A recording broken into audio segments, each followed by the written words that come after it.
All right, I think we are live. Welcome everybody to the Fake Guru debate. Jhon Cristani versus CoffeeZilla. Even I wore a hat, so you can't make fun of my hair anymore. There you go. You hurt my feelings in one of your last videos. Yeah, the other day, actually, I got like a pretty bad haircut, and somebody was like, hey, you're making fun of Jhon Cristani, but you got to look in the mirror, bud. So, I understand the feels of that. Welcome, everybody. Thank you for joining us. I'm your host, CoffeeZilla. I just wanted to give a big shout out to Jhon Cristani for coming on the channel. I really appreciate him having the guts to just say, hey, let's do it, man. Let's talk about it. Let's hash out our differences. And that's what today's about. It's not to yell or anything like that. And because of that, because it's not, it's not going to be a slobber knocker, we've got Spencer Van here to moderate the debate because we're trying to keep it civil. You know what I mean? We're going to get a little heated. Let's not lie. I'm back, baby. I'm back. Spencer's back. I'm back. Yeah. So, Spencer, we have some topics that we kind of thought about beforehand that, we might disagree on. We don't want to agree the whole time. We want to mostly disagree. So, Spencer, you want to kick it off there? Yeah, so we're going to jump into really the thick of things right away. We're going to talk about refunds. Now, obviously, we've got Jhon Cristani, a course creator. We've got the man, the myth, the legend, CoffeeZilla himself. And because Jhon is on here on CoffeeZilla's show, I think it's fair that Jhon gets to go first on the first point. So, Jhon, refunds, what do you think about them? And what do you have to say? Sure. So my opinion on refunds is that if you purchase a product, if you make a decision, you have to stick by your decision, and that refunds are not part of that. If you go to college, if you're not happy with your 4-year university, you don't go to the university and say, I didn't get a job. I'm not being paid. I'm in $100,000 in debt. You don't go to your university and say, hey, can I get my $100,000 back? I feel like I don't really know much more than when I took this guy Jhon Cristani's course, and I learned way more. You don't go to the car dealership and you say, oh, I want a refund on my car, my mortgage. When we make decisions, we have to make decisions, and we have to be prepared for those decisions, and I think the whole problem with the society these days is that we look at everything. People are not principled, and this is why our focus is all over the place. This is why people are getting divorced. This is why families are not happening or staying together. It's because people don't want to stick by their decisions anymore. And I think people have to be prepared when they go into something to stick by their decision. It's the only way to become successful. Are you saying that divorce is the real life equivalent of a refund? Yes, it is. Yes, I just compared divorce and refunds. Exactly. Sure. You are anti-family if you are for refunds. So let me jump in here. So I am on the pretty far on the other end of the spectrum, but here's how I think about the goal of a refund, because I think that's important to bear in mind here. What's the purpose of a refund? Well, it's the product does not work as advertised. And my thought about courses, especially given that they're such hard sells usually and they promise so much, my thought is, of course there should be a refund. If you're saying make $10,000 a month, with basically no work, with only a few hours of work put in, if you represent that to me on the front end and say, hey, the secrets are all locked in this little box over here and you're only going to get it if you purchase, I cannot make an informed decision about your product without actually purchasing it and seeing what's inside the box. And so it's not fair to me to say, once I've, opened it up and realized what I have been promised is not actually in this thing, say, oh, well, it was your free choice. Well, my free choice was an uninformed free choice, and it was misrepresented by predatory advertising. So, I mean, I don't know if you have any thoughts there, but did you buy one of these courses and think you were just going to make like $10,000 like day one or something? Hey man, that's what everyone tells me. That's what all the courses tell me. They say, hey, $10,000 a month, 4 hours of work. is legitimately the advertising given. And maybe you should say, like, we all shouldn't be so credulous of advertising. We should all just assume everyone's lying to us all the time. But I'd prefer to live in a world where the claims of advertisers. That's what I'm saying. What? That's what I'm saying. No. I don't know that's yeah. what you're saying. But my point is that I think people shouldn't be punished for taking the advertising at face value, if that makes sense. Mm-hmm. Does that make sense? And I think you'd agree, the advertising on a lot of these courses is very extreme. I mean, it makes it sound like you're going to be rich, like that. So okay, it makes it sound, and that you go to a skincare store. I don't know if you've ever been to, the mall, and they sell skincare, and they say, oh, this is going to make you look beautiful. Very, very subjective term. But let's talk about these educational courses. So the educational courses, we're delivering online education. Okay. Nobody can, it's actually against the law to promise results. It's against the law to say, you will make $10,000 if you just pay me $1,000. It's not possible. That's called a Ponzi scheme, if anything. And it's against the law. So of course, if people should get refunds if they are not getting what they were promised.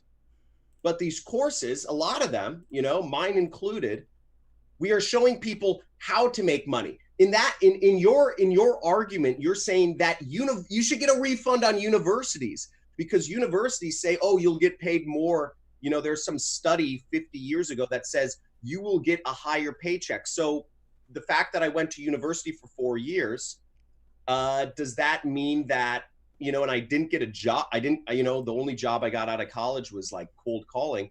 Does that mean I should get a refund on university because I didn't get the intended results? What are your thoughts on that? So here's what I think. All right. When you go to university, their advertising pitch is pretty clear. I mean, I'm not for-profit colleges, I'm going to put to the side. We're talking about like mainstream, like a university education. What's the pitch in your mind? State university, like a state university. They say, come here to get I'll take myself a chemical engineering education, right? That's what they told me I would get. And I got a chemical engineering education. Now, how I separate that from what gurus are saying is, we'll take you because you're on the call, so why not? You, Jhon Cristani, are saying, and correct me if I'm wrong, like part of your thing is saying I'm going to teach you affiliate advertising, but a main part of the pitch is you're going to make money. Whereas a college doesn't necessarily do that. They'll have like average income claims, which I think are totally fair to put up, but they won't put like testimony. Like they won't say like their main pitch won't be you're going to be rich. You're going to do all this. So look at me. You're saying kids are deciding to go to school for 4 years to learn. It's just because all of these people are really interested in educating themselves at 18 years old. No, I would say that's what the representation the university is making of what you're going to get out of it. And they will put on the thing like who's getting jobs, who's not. They're very transparent about how their students are doing after they've gone to college, right? Like they're not hiding the fact that some of their students failed. They'll say that. Everything is like average, what our average student is making. And I think that's a fair way to show a business opportunity.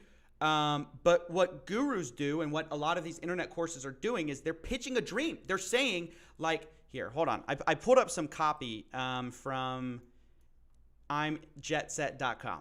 Okay. So this is the start of imjetset.com. If you guys don't know, that's Jhon Cristani's page, right? So let me pull it up. This is if you pull it up on mobile, I believe this is what you'll show. I'm going to show this to the YouTube people. I don't know if you guys will see it unless you have the live stream up. Okay, so this is discover my watch this special limited time video. Discover my simple 3-step blueprint for creating a $2,500 online income stream without any experience, tech skills, a product, or audience. And then below that it says, start designing the life of your dreams by earning $10,000 extra per month with just 4 hours of work a week. You can do this completely on the side. Okay. Okay. That to me is ridiculous. I don't think that's a fair representation of what you're actually offering. You're offering an intro course into affiliate marketing. That is not earning $10,000 extra a month with 4 hours of week completely on the side. Like those two things are completely different. So that's my thought, is college is different in the way it represents its income opportunity. And by the way, you can get refunds from college when you start them out. They do have refund policies, just for the record. You can't. So let me ask the chat here. What were the reasons? What was the main reason that, if you paid for college or if your parents paid for college, however it happened, what was the main reason you went to college? Okay. Actually spent money for college? Were your parents paying so you could get laid more or have fun drinking? Chat, let me know, what was the reason you went to college? Sure. Okay. And by the way, I just want to shout out this super chat. Cameron Glenn says, love your content, Coffee, would like a refund on this though when you can. So guys, if you super chat, we'll get to as many of those as we can. This is a fake guru scheme. Me and Jhon are splitting. Just kidding. So yeah, guys, answer John's question. And if we could too, guys, I think college is a great point, but I would like to stick to refunds in regards to. Okay. Well, you know what? I just thank you, Spencer. I just wanted to get the chat's input, but basically, everybody in the chat, I basically see the reason why everybody's being told they go to college, and is more money. At the end of the day, the pitch comes down to more money. Yet what it really comes down to is people people are going to college and getting less, they're getting more in debt. Okay. And what we're offering here, so in my mind, you should get a refund on that. And the reason why this is linked is because what I'm offering is I'm offering people a real way to earn money and learn. It's just commission only marketing. I'm teaching people to be salesmen of the internet. It works. People are making 10,000 a month. People are making more than that. I post up testimonials. You can look at my channel comment feed every single day. I have people messaging me about how much money they're making. So yeah, some people earn 10,000. Some people earn $1 million a year. Some people earn nothing. Most people earn nothing because most people don't do anything. So you have all ranges in between but colleges advertise these numbers too. So my point is, and you come from a educated background, and, I know you have a great deal of respect for the education industry. Mm-hmm. You know what, if you're bashing gurus, you're bashing the education industry. You're not just, because absolutely not. All right, hold on. Let's talk about that. Why would you say that? Why would you say that? Steven? Yeah, I'm sorry. Go ahead. How can you be congruent with yourself doing that? Because colleges aren't promising. It's not a get-rich-quick scheme. Whereas I would argue the way most people view courses, it's a long-term get-rich-quick scheme. It's earn $70,000 to $80,000 a year. Put your money away in a Roth IRA. It's the 9 to 5 that everyone loves to hate on. The 9 to 5 that actually works. You know what I mean? Now, Coffee, real quick here, because I think one of the points that's really important here to keep in mind, Jhon, you mentioned earlier, you asked the chat, hey, why are you going to college? Yeah. And I'm reading the chat here that says basically one of two things, money or a job. And I think one of John's main points here is that a lot of people that go to college, they don't necessarily end up with a higher paying job. So should they get a refund? And isn't that kind of the same as the person that goes in and takes a course and doesn't get a result? I want to reframe this refund thing. It goes back to what it was advertised about.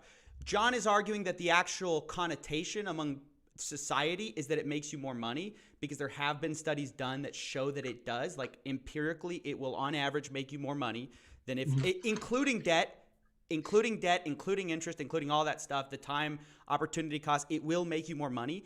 But the actual objective representation college makes to you is not that, oh, we're guaranteeing you a job. We're gonna make sure that you get $10,000 a month. That's not their advertising copy. Have you seen my order form, Coffee?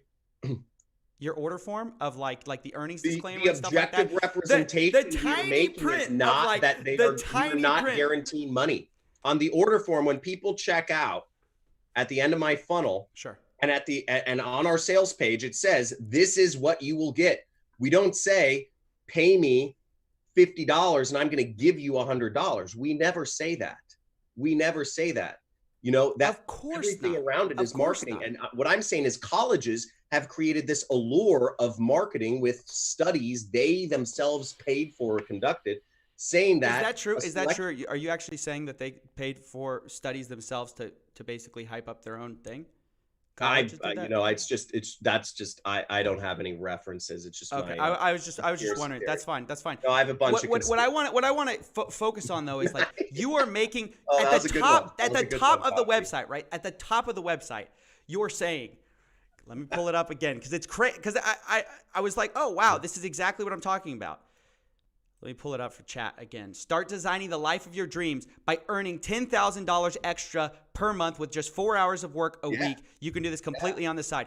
That is like, you're basically saying, I mean, you're not saying it, but even I believe the Federal Trade Commission has something has something about like an implied income that you're going to make, right? Like it's not just about saying, oh, you hand me $5, I'll hand you $10. It's also about the implied what they call a business opportunity, right? You know about that. It is, yeah, I'm considered a business opportunity program, not by the word of the law, but by court precedents. Yeah, I do a lot of legal.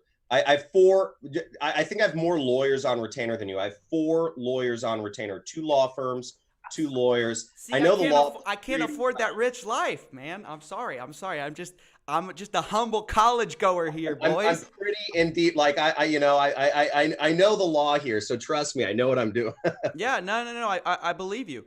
But what I'm saying though is that's an implied business income, and while there is a disclaimer on your webpage, even on the site that I was showing, where it says in tiny letters, almost invisible, like even the text is not black; it's like gray against a white background.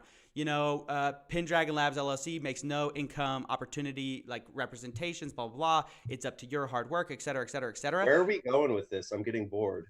The point is that you are implying that you are going to give money, and I'm differentiating that from college, where college does not guarantee you're going to make money. Therefore, it applies especially to gurus who say like, "Oh, you're going to make a ton of money," and they get in there, they're not making the money. They should get a refund because you're not giving them what you're saying you're giving them, what you're implying you're giving them. So I mean, we both agree that that if somebody doesn't get the product they want, they should get a refund. I'm sorry you came on my website and you like looked at the order form and you thought that, when you gave me $1,000 that, I was gonna like send you a text and be like, yo, bro, what's your Venmo? Like, let me send you 10,000 this month. But Sure. I mean, did anybody, I don't know if there's anybody on here from my side of the chat, but did anybody on here think that when they were purchasing or going through any of my programs that I was just gonna kind of like text you and be like, hey bro, what's your Venmo, what's your PayPal, can I send you your 10,000 this month? No one thinks you're giving them a Venmo of $10,000.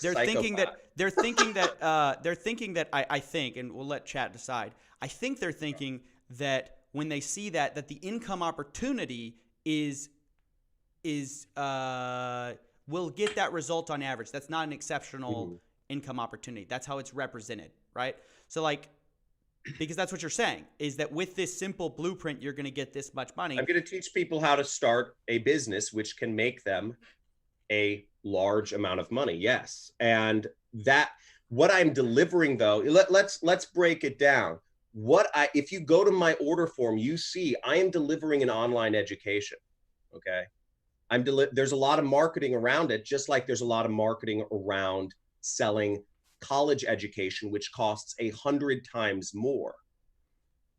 But in either event, I am delivering what I'm saying. And you know what? How would I even be in business? Why would I be in front of you today? Why would I have 4 lawyers on retainer if I wasn't delivering what I actually say I am? And that's what education is. But if you're saying that you shouldn't, like you got a chemical engineering education, the idea was you'd make more money, so if you can't speak against gurus without speaking against the entire education system, And I think that's just awful. And what's crazy is that there's so many people trying to make a living right now, and you're keeping them stuck in this cycle of debt by dissuading joining. Okay. All right. All right. Calm down, John. Let me jump in here, okay? This is my channel. No, just kidding. Oh, sorry. Don't ban me or mute me from. No, I won't. But I have to jump in here because you've said a lot of points, and I'd like to address them before we go on. So one thing is that you're saying like I'm a successful businessman. I have 4 lawyers on retainer. I'm obviously doing this thing. Therefore, I'm legit. I don't think that logically follows. I actually think that there are a lot of people, and I'm not even saying you are at this very moment, but there are a lot of illegitimate marketers who are making a lot of money. I think you would agree with that statement, wouldn't you? There are a lot of it. Yeah. So, sure. So my point there's is, there's a lot of insurance sales. There's a lot of everybody. So success has nothing to do. Anyone can have 4 lawyers on retainer as long as they're doing well financially. That it has nothing to do with like the legitimacy of what they're selling. And then I would say like, if you're saying I'm against college, I'm definitely not. When I talk about gurus, you'll notice that most of the time I'm not talking about the education within their program. We established that most people go to college to make more money, yet most people, a large majority of people, don't get higher paying than average jobs. This isn't true. This is not true. Is like that what not you true? said, what you said most is that the people studies end up in debt after college. No, I know, but you're an anecdotal example. You're saying the majority. Now you're invoking statistics, and the statistics are against you on this one. Statistics show that if you go to college, you will make it's been done like a million times. Every year a new study comes out. It's like as boring as saying gravity is down and whatever. It's every year a new study comes out. Yes, college is still worth it despite rising income, rising tuition, despite the fact that some people get gypped off by the system and some people, if you're going into a sociology degree, maybe it won't make you a lot of money. The majority of people, it is worth it for. So that's just not true, which is what I'm trying to say is that, and also what my bone to pick with gurus is always their advertising. It's not like, hey, John missed one part of affiliate marketing. I believe you probably are an expert in affiliate marketing. But what I'm saying is what you're saying the potential of affiliate marketing is not true for the average individual. Which is where I have a problem because you're selling it as if it is. Any business period, any business period is not, most people don't become entrepreneurs, period. Most people don't even go into this field of study that they purchased college for. Most people end up in random careers that are not associated with their major. Right. And that's true. But even still, people with college educations, even if they're in a field unrelated to their degree, they still, on average, will make more money than someone without a degree. And over the long haul, with a job, and then you're a slave. Then you're a slave to a job. Having a job is. Okay, you're saying having a job is being a slave. I'm 100% saying having a job is being a slave, unless you have stock options. If you have stock options, then you're smart. But if you don't have stock options, you're a fucking slave. This is actually really good. Hold on, let's get into that. Let's get into that in 1 second. Let me read these super chats real quick. Cameron Glenn says the reason is the degree requirement is requirement for a lot of jobs. I didn't go to college to get money. I went to college to be competitive. The course would be valuable if it gave good info, but putting your course on my resume doesn't make me more competitive. That's a good point. We haven't talked about that side of it yet. A big part of a job is about that. And then Mark F says, what percentage of Jhon's students earn $10K a month? I want to return to this slave question, but do you know those numbers? What percentage of my students earn money? No, $10K a month. Oh, $10K a month? No idea. We look at the we have some overall numbers because I try, I have an earnings claim disclaimer and all that stuff, but I don't know, but I know I come across a number of people. I know I've had a couple people who are millionaires now because of my trainings, and I know a lot more people have earned quite a bit of money. I mean, it's very basic. It's affiliate marketing. There's a lot of people doing affiliate marketing. It's not an unreasonable place to make money, and a lot of my students make it. So that being said, it's like over 90% of people fail, but then again, most 90% of people are unfocused and they're checking their Facebook every 30 minutes and they don't really do a lot of work. Okay, there's your answer, Mark F. Let's go on to, if you don't mind, we can focus on this if you guys are interested in this question, but I wanted to touch on, like, I think job as a slave is a really interesting perspective. I've never thought of it that way before. That's fine. I don't know who wins that round, but I don't think you effectively ever made an argument that if somebody's getting what they're delivered, that they should still get a refund. No. I'm saying they're not getting what they're delivered, because I'm saying that what gurus are promising, what you're promising, is an income. You're implying an income. Can I show you my order? If you're saying people should get a refund on my course, look at the order form. The order form is very clear what people are getting. I think it's clear. I think it's clear. I think we've got 2 points, right? We've got point number one is, and I think this is where Jhon is trying to make this point, is that he's saying that you have the opportunity to make X amount of dollars, right? And I think Steven's his rebuttal to that is saying, no, you're saying straight up, hey, you're going to make 10,000. And John's rebuttal to that is, well, I never said, what do you think, you're going to buy my course? I'm going to Venmo you, right? So that kind of brings us to where we are now, right? So it's kind of like, I think you guys both agree on, obviously, hey, if they're obviously not getting what they want, then they should get a refund, right? I think it goes back to the marketing equation now, right? So Jhon, let me ask you this. Obviously, as a course creator, as a marketer yourself, what would you say is out of line? Like, if you say this, specifically, or things like this, that should be considered, hey, this is completely not okay, and you should get a refund. And then what is okay? What is allowed to be said in your own words? So, one thing that we do is we just let people know up front, there's no guarantee of making any money. That's how, you're not going to pay us money and then we're just going to be like, hey bro, like, what's your Venmo? Like, let me send you some money. And I don't think people think that either. And if they do, that's crazy. What I think there should be is, I think there should be more transparency in the industry, like what's happening right now. I think CoffeeZilla should debate every guru. I think if a guru doesn't come on something like CoffeeZilla's channel or isn't willing to actually address the other side, then it means they have stuff to hide. I mean, if you're using two first names, if you're using a made up name, I think teachers should, you probably have something to hide. Oh, you guys are not. But the point being, I think the culture of having reviews and having blogs and having people post about teachers, I think there should even be a central repository which actually rates all the different teachers out there, because I believe online education is here to stay. It's part of a coming wave. People don't want to drive to school. People don't want to go far away to college. You get a better education learning from guys who are actually making millions of dollars a year.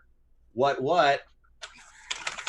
Then you do going to college. Yes, yeah, I brought out the money. Yes, guys. I was hoping I'd get some of that. I brought out the money. Hey, I'm going to send you my Venmo after this. You joked about it, but I'm going to send you my Venmo. The point is, people get a better education, and I think transparency is good. But at the end of the day, transparency, use your real freaking name, is first thing. But there's a lot more that goes into that. So I like overall what you're doing, but I highly disagree, because you are just telling people don't buy online courses, okay? And you're dissuading people from actually taking their life in their own hands. You're leaving them at the whim of going to college and being going into debt and getting, going into debt, which is further than broke, and becoming a slave to a job, which is not the way that you need to operate in society. I think you're tearing down one side and there's some bad actors, but you're not offering any solutions. And I think that's a big fat problem and a disservice to your entire audience. All right, let me address that. So first of all, you said I'm not offering solutions. I'm just saying, hey, go with the status quo, etc. No, I'm not. What I say is that oftentimes what you can find for free online or for a very low amount of money in a book is twice as good as what you're going to find in a guru's course. So what I say is not that, just become an autodidact. Learn to teach yourself. What is an autodidact, by the way? Someone who I is dropped good, out of college. a self-learner, somebody who is good at, and by the way, I didn't learn that in college. I learned that in a book because, that's what you have to do. If you want to be an educated person, I agree with you. College doesn't provide you all the answers. You've got to go, like I'm doing YouTube. That's totally unrelated to engineering. I didn't want to do engineering. So I did something completely different. College gave me helped me critically think, but I don't think that's the end all be all. And I'm not against certain courses. Like if it's a Udemy course for $10, I'm all about it. And they create great courses on there. I'm not about not investing in your education, but what I'm saying is these high ticket courses are, in my opinion, almost never worth it and almost are never providing what they advertise in implication. Now, you might be able to argue that objectively, each one of these people all have income disclaimers. Everybody has an income disclaimer that I'm not really promising this or this or this, but they kind of are. And let me give you an example. Let me give you an analogy to something that is not the guru business. It's the medical guru business where they say, we're going to treat your memory problems, right? This is common now. And at the bottom of the page, they'll say, this advice is not intended to treat anything. So that's a disclaimer. And before you order your thing, you have to agree that this book or whatever supplement you're buying isn't intended to treat anything at all, which totally defeats the whole ad, right? Because the whole ad is telling you it will treat everything. I don't think that's ethical, and I don't think that's within the realm of like what we should be allowing. I see it very similar to what's going on in gurus. They say in their advertising copy, they make it seem like the equivalent of solving all your problems. They say, you could make this much money a month. You're going to, it's easy. I was just in your shoes. Then I found my mentor and I'm going to be your mentor and you're going to make all this money. At the very end, they basically give a disclaimer that defeats the whole purpose of the entire ad, which is saying, well, we just don't know what the hell is going to happen. But I don't think that's right. I think that kind of advertising, which is so prominent in high ticket sales, is not helping people. I want to address online education. Like you said, I actually agree with you. Online education is here to stay. I think it's a good thing. I just don't think the high ticket stuff with the kind of advertising that's going on is helping anyone. So I don't think it's productive. So yes, I criticize it, but it's because when there's so much high ticket stuff out there and there's so many extreme claims, how can good educators make their mark? How can good educators make their mark when all they can promise is, well, I'm going to teach you a basic skill, which is a good thing. But when you're going up against somebody who's going to say, I'm going to make you $100,000, in your first 60 days or whatever, you're not saying that. But there are gurus who do, I think. Actually, I need to brush up on that. But there's a lot of crazy income claims out there. Who will not be named. Yeah. There's a lot of crazy income claims out there. And the point is that when an honest educator goes up against that guy, he loses 10 out of 10 times. And so I'm against the advertising. So first off, I'm happy you agree with most of my major points. I mean, that's pretty cool. And thank you. And I'm happy we both agree. I think it's also cool that we agree that online education is here to stay. And For sure. I personally, so I don't know so what exactly are we talking about now? Like, is it worth it? Why do I charge $1,000 for a course rather than Udemy charging $10? Or what are we talking? What do you want to talk about? Because you brought up a few things. Spencer, design the next question. I'm going to hit these super chats real quick. The check mark on his order form obviously makes everything okay. Cristani is no professor. God, this is mean. I dropped out of college. Yeah, I'm no professor. He tries to spin his BS as education. Sorry. Let's keep it light, guys. If you believe in your course so much, I checked the chat. They're not light, but why not take a percentage instead of a one-time fee? Even 1% would earn you more return over the course of a year at $10K a month. Okay, that's Cameron Glenn. This guy's saying basically, have you ever thought of taking an income based on what that person's projected earnings? Which if these people are making millions of dollars would still net you a great income. That's an interesting point. And then do you want to address that real quick before I hit this next one, or should I just go through them? the whole that's a common thing you hear as kind of like I guess a guru or a teacher. What's interesting is there are actually some new schools that are coming out. There's like a whole like venture capital fund which is testing out the model of, you know, paying for people's education 100% and then making the money back by garnishing their income. The problem with garnishing somebody's income is that I don't know how you can legally do that.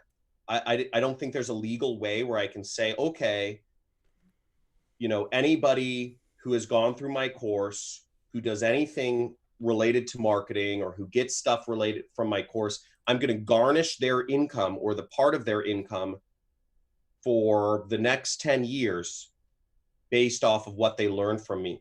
Nor do I think that's fair necessarily. I think you pay for education, you don't get your income garnished.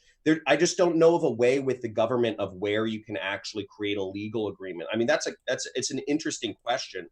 But I don't actually know of any like software or tool or legal agreement where I could legally, anybody who purchases my course, I'm garnishing their income for the next 10 years, because that, you know, I have tens of thousands of students. So that would be kind of cool, but I just don't know of a way.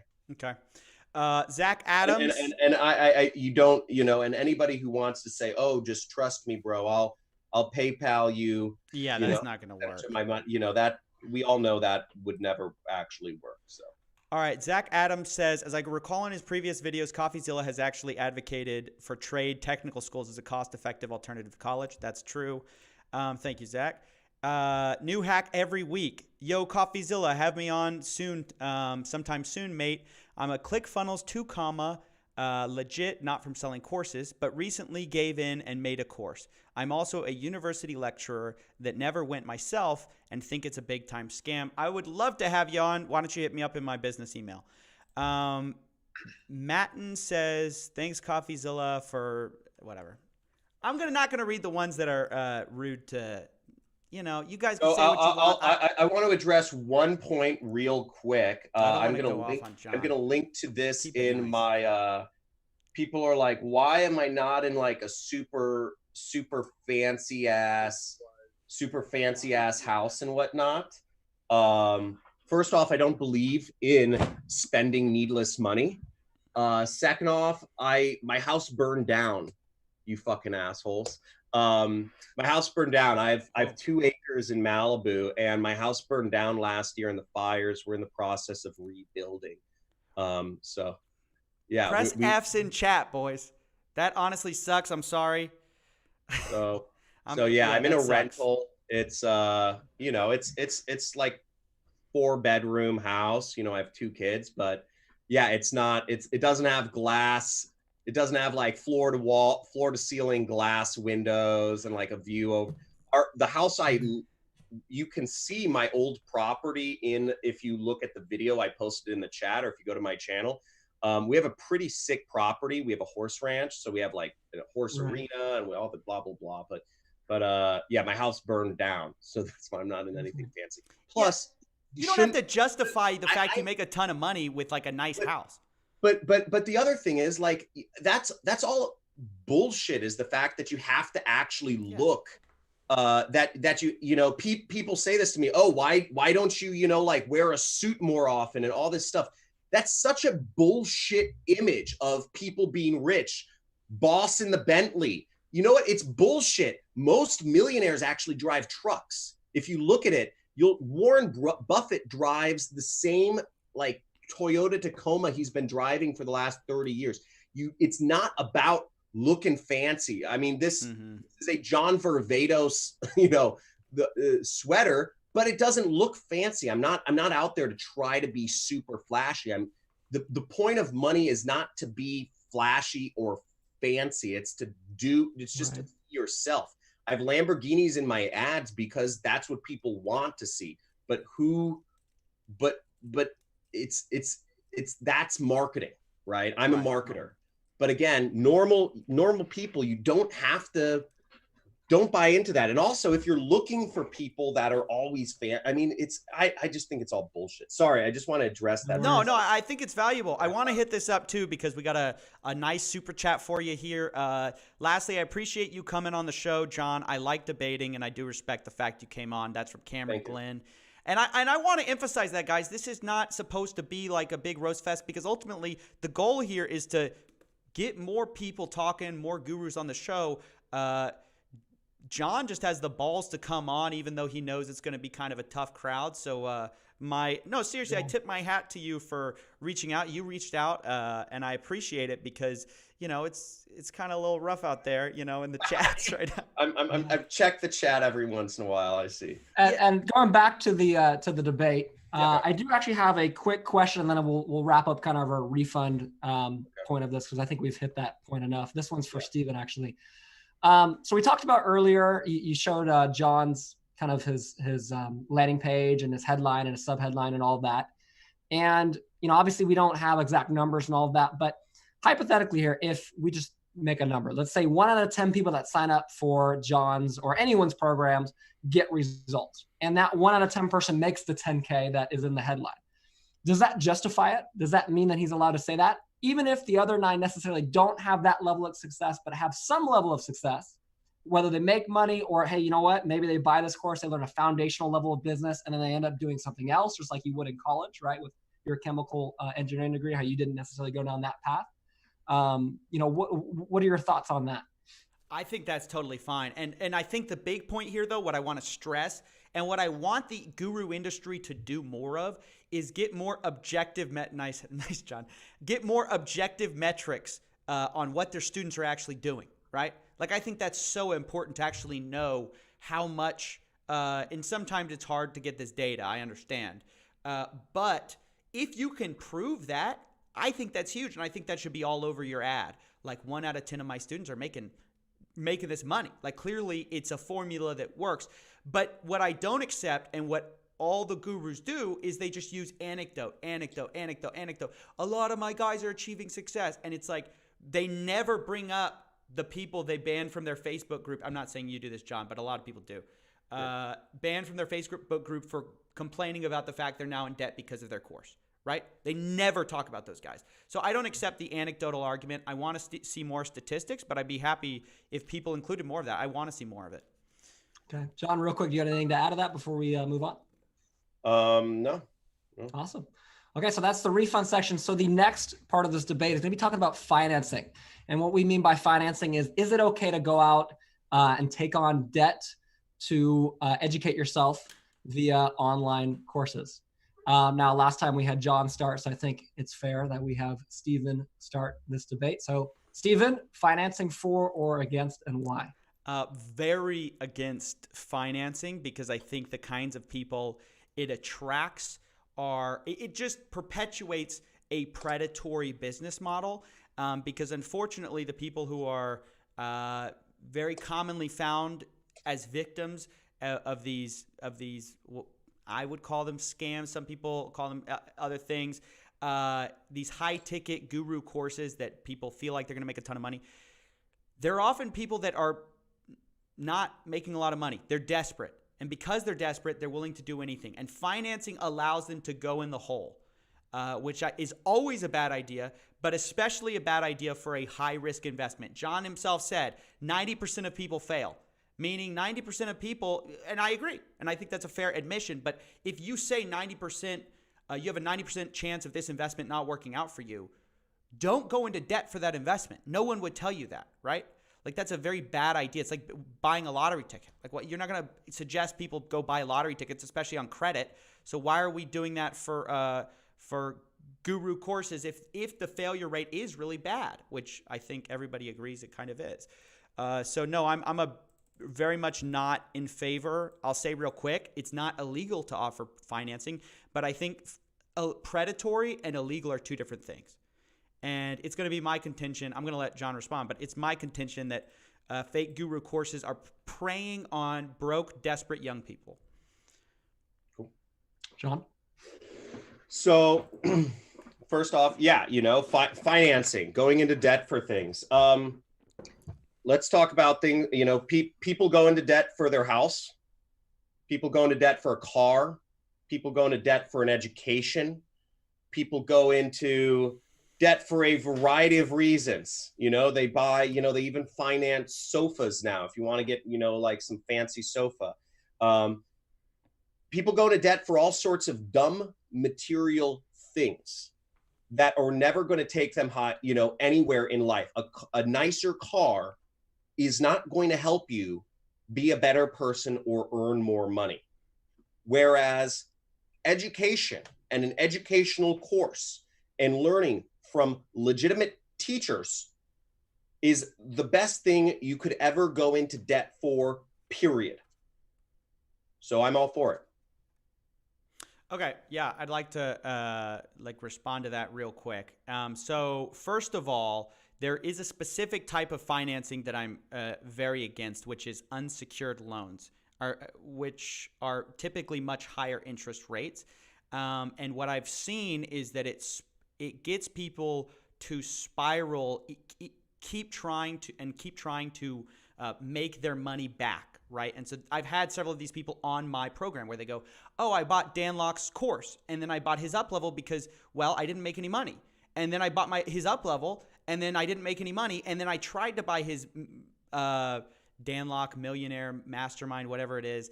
And my credit card got declined because I'm so far in the hole. But the point is they just chase it forever. They just chase it forever of like, oh, it's just the next, it's one buy. My success is one buy around the corner. Right. And so why I feel that about specifically courses is I feel like there are two kinds of things that I know of that are very demand inelastic. And so what I mean by that is that there is no price at which you would not pay for these two items. Those two items are things that will make you wealthy and things that will make you healthy. So if you have cancer, anybody can pay you any price. They'll tell you to any price for any drug and you're going to pay it. Right? Yeah. Yeah. There's a certain price at which American society we kind of get disgusted. We're like, this is gross. And people are getting they're getting sick. They can't pay for this drug. Okay, let's call this what it is. It's predatory. We need like drug price controls. Even though from a capitalist perspective, they can charge whatever they want. So I feel the same way about courses. So courses are the same. If you promise me that I'm going to make thousands, hundreds of thousands of dollars, maybe you have an income disclaimer that says I shouldn't believe any of that. But if I believe you, I will pay any price for it. And so I think it is a quick rabbit hole down into further debt and getting into a worse place than you started. Yeah. Yeah. I you know what? I'm like, yes, obviously medical, like medical you can go into debt for, but no, I just, you know what?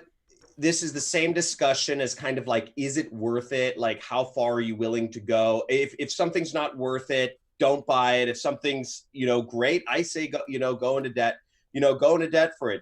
You're improving your mind. You're helping yourself. Overall, that being said, we don't actually, we do seminars and we have, I actually have a seminar coming up next week. We have a couple hundred people. If anybody here on the channel is going to my seminar, see you guys there. Vegas, baby. Put racks in chat if you're going to Vegas. I don't think anybody hears. But but the point, if you're going to Vegas, let me know for Affiliate Summit. I'll see you guys out there. But dude, we have a crazy party. I set up some good parties. Nice. But overall, we actually don't do financing in my company because there are additional legal liabilities with financing that we just don't want to mess around with. That being said, I am all for it. Okay. Let me get to a few of these chats real quick. Sorry to interrupt real quick. I'm going to blow through them. And I want to hit this one specifically because it's for Jhon. It says, courses got me out of my job. I'll be debt-free in a couple months and only work from a laptop from anywhere. Not possible with my old banking job. Nice. Let's see here. Tim Parkin says, Jhon's course teaches you to sell his course. True or false? He mentioned Ponzi schemes. If true, doesn't that make him a Ponzi scheme? Please discuss. Let me get through these real quick. Johnny Doe says, Jhon, do you have a course on beards? Nice. Yeah, you should. It's a pretty nice beard, you know? I made Not fun gay, of the bro. hair, but nice Not beard. gay, bro. Got a wife. Yeah, yeah. Yeah. Thanks, guys. Again, thanks for all these chats. And then finally, we have Life Insurance Dojo. CoffeeZilla, most course sellers will refund if people are upset in order to protect their high dispute rate. Because if you get too high of a dispute, your Stripe or PayPal will ban your business. No scammer can keep the account. Okay. Nice. Thanks for that. Do you want to address Tim Parkin's thing while Spencer's gone real quick about John's course teaches you to sell his course? True or false? He mentioned Ponzi schemes. If that's true, it doesn't make it a Ponzi scheme. Do you want to address that? Yeah. So a Ponzi scheme is where you put money in and you are supposed to get money out. Now the next thing, what he actually is trying to refer to is that it's a multi-level marketing program, meaning that it's that I'm teaching people how to, which it's not. So yes, I am teaching people how to sell my course within my course. I'm teaching them how to sell my program.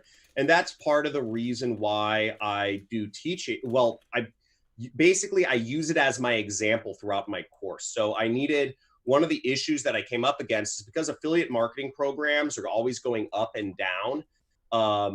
Basically, I said, I need an example to use for teaching people Google ads, Facebook ads, YouTube ads, etc. So I just always use my course and I offer my students a lot of materials in which they can use to sell my course. It's like a one level because because multi-level marketing is like you sell a guy on selling. It's all one level. It's all one level. And the other thing about it is that technically there's not even one level because they're actually working with ClickBank. So that's how technically it's this weird thing, but it's not multi-level. It's not a Ponzi scheme. It's literally, I just show them how to sell my own products. And that also is an additional reason why I'm teaching and why I've been teaching so long is because when my students have success, I see it. I see it. I see them selling my programs if they're marketing my programs. So most of my students go market other stuff. They market like weight loss offers or whatever the hot skincare or like muscle supplement offers are out there. But I do see a number of my students will remain after my 6-week program marketing my course. And that gives me, it means when they make money, I make money. So either way, because I make 50% of what they make.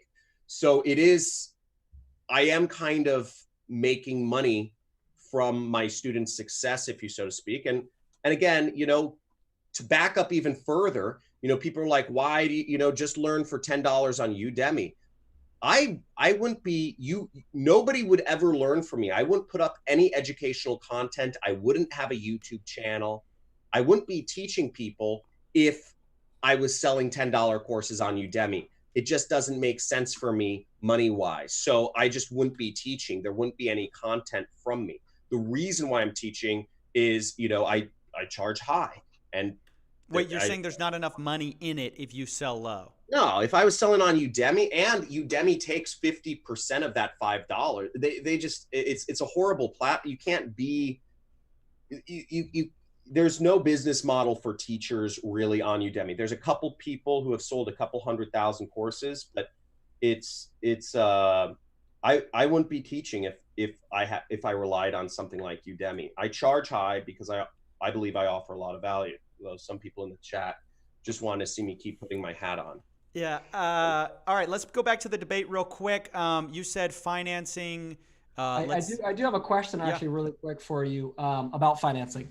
Do it. And this goes to you specifically, Stephen. Somebody mentioned in the chat a little bit ago, they said, when does it become the person's decision? Like we're talking about financing, we're talking about refund guarantees as if it's like these people are being completely and utterly controlled by the person being sold to. So when does it become the buyer, the person buying the course, when does it become their responsibility? And when does it become like, hey, you're making the decision to go into debt for this thing? And, like when is it on them versus when is it on the course creator or owner? So that's a really good question. Obviously, there's not a simple black and white answer. I don't think anyone can offer you a simple black and white of what is advertising's responsibility to be honest and truthful, and what is the individual's responsibility of due diligence. There is no way to like fully hash that out. Where what I would say is that because wealth courses have a special place in people's mind and what it pushes them over the edge of that buying decision in a way that other products do not, it's just up for a higher level of scrutiny. I can't exactly say like, yeah, when it makes sense and it's like someone's fair play to go into debt for some course. I mean, I can't answer that question. I just would have to say the more honest the advertising is, the more it's on the person's decision. So if Jhon said like his advertising copy is, hey, all I'm doing here is teaching you guys affiliate marketing, then I would say like offer financing, and if people want to buy it, they buy it. Because that's like really what he's doing. It's every single person would get exactly what was represented in his advertising. So I'd be fine with that. The farther away you get from your course content versus the dream that you're kind of the emotional buy you're pulling on, the more I think it's like on Jhon Cristani to be, to be wary about what he's delivering, etc. Yeah, I feel like we've already gone over this. It's basically like, is it, let's move on. Let's move on. I want to talk about moderator. Our next topic. I'm excited, man. Let's get this thing going because, oh man, this next topic. I turned your audience off to my like hair. They keep saying like to put my hat on or something. No, dude. Like, I don't understand this. The hat's not staying on. Show You're gonna get racks. Look at this. Look at this. You're gonna get that hair, no knots. Right? That's what you're stuck with, people. All right. So our next topic is we're going to go through a host of gurus, and we're going to get your guys' thoughts on them. What you guys think they're legit, they're not legit, they're good, they're bad. I'm not gonna lie. I've been excited. I've been waiting for this part too. I gotta say this, Jhon. Turn your phone off. Don't let any notifications go. Just tell us the truth. I know a lot of these people. Thing is, I've met a lot of these people. Yes, which is why you are the best. I've like interacted. I do business with some of these people. It's why you're the best person to tell it straight. We're talking about transparency, baby. Let's get some transparency up in here. There's a lot of people on this chat. Okay. And I think we should start with a person that's been in the news a lot lately, at least the CoffeeZilla news. Okay. And I think we should start, since I think everyone on the stream probably knows Coffee's opinion on this person. I think we can start with Jhon. Jhon, what is your opinion on Stephen James? Stephen James. Actually, so here, I've interesting stories about the guy. Great guy, legit, thumbs up, great marketer, tenacious person, amazing mindset, surprisingly humble. I actually met him before I was even like successful in affiliate marketing. I had met him first in, I believe, 2012. Before I had quit my job or anything, at a Tony Robbins event. And he was a nice guy. I don't know. I think we were sitting or we met somewhere in the event, and he's a really legitimately cool person. And we've hung out a few times here in Venice, and he's really interested in learning in life, and he cares about people. So I give him a 2 thumbs up. I mean, I have nothing bad to say about him. Right. Steven, anything you'd like to well, look, I'm going to say this. I'm going to disclaim this. I'm going to disclaimer. I don't know Stephen James as a person, right?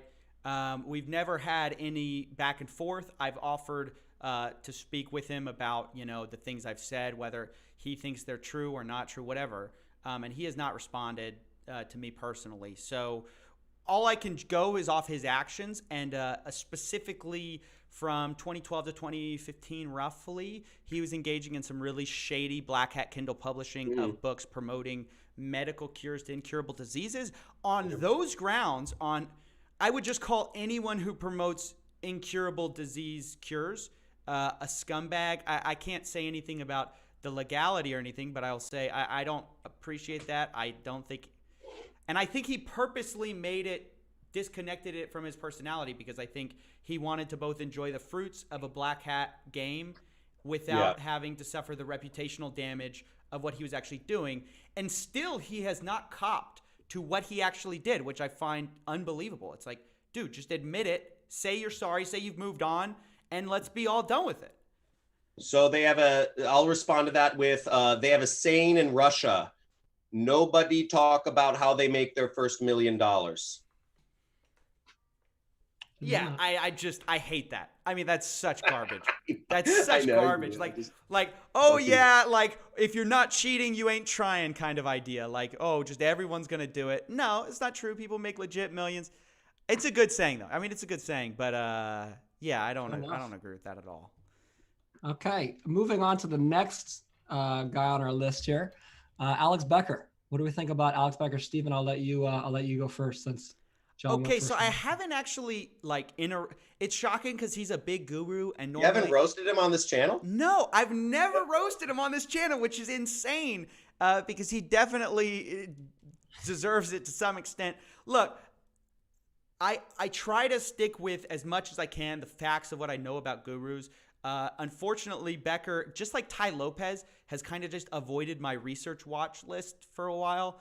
He'll eventually, get his fair shake.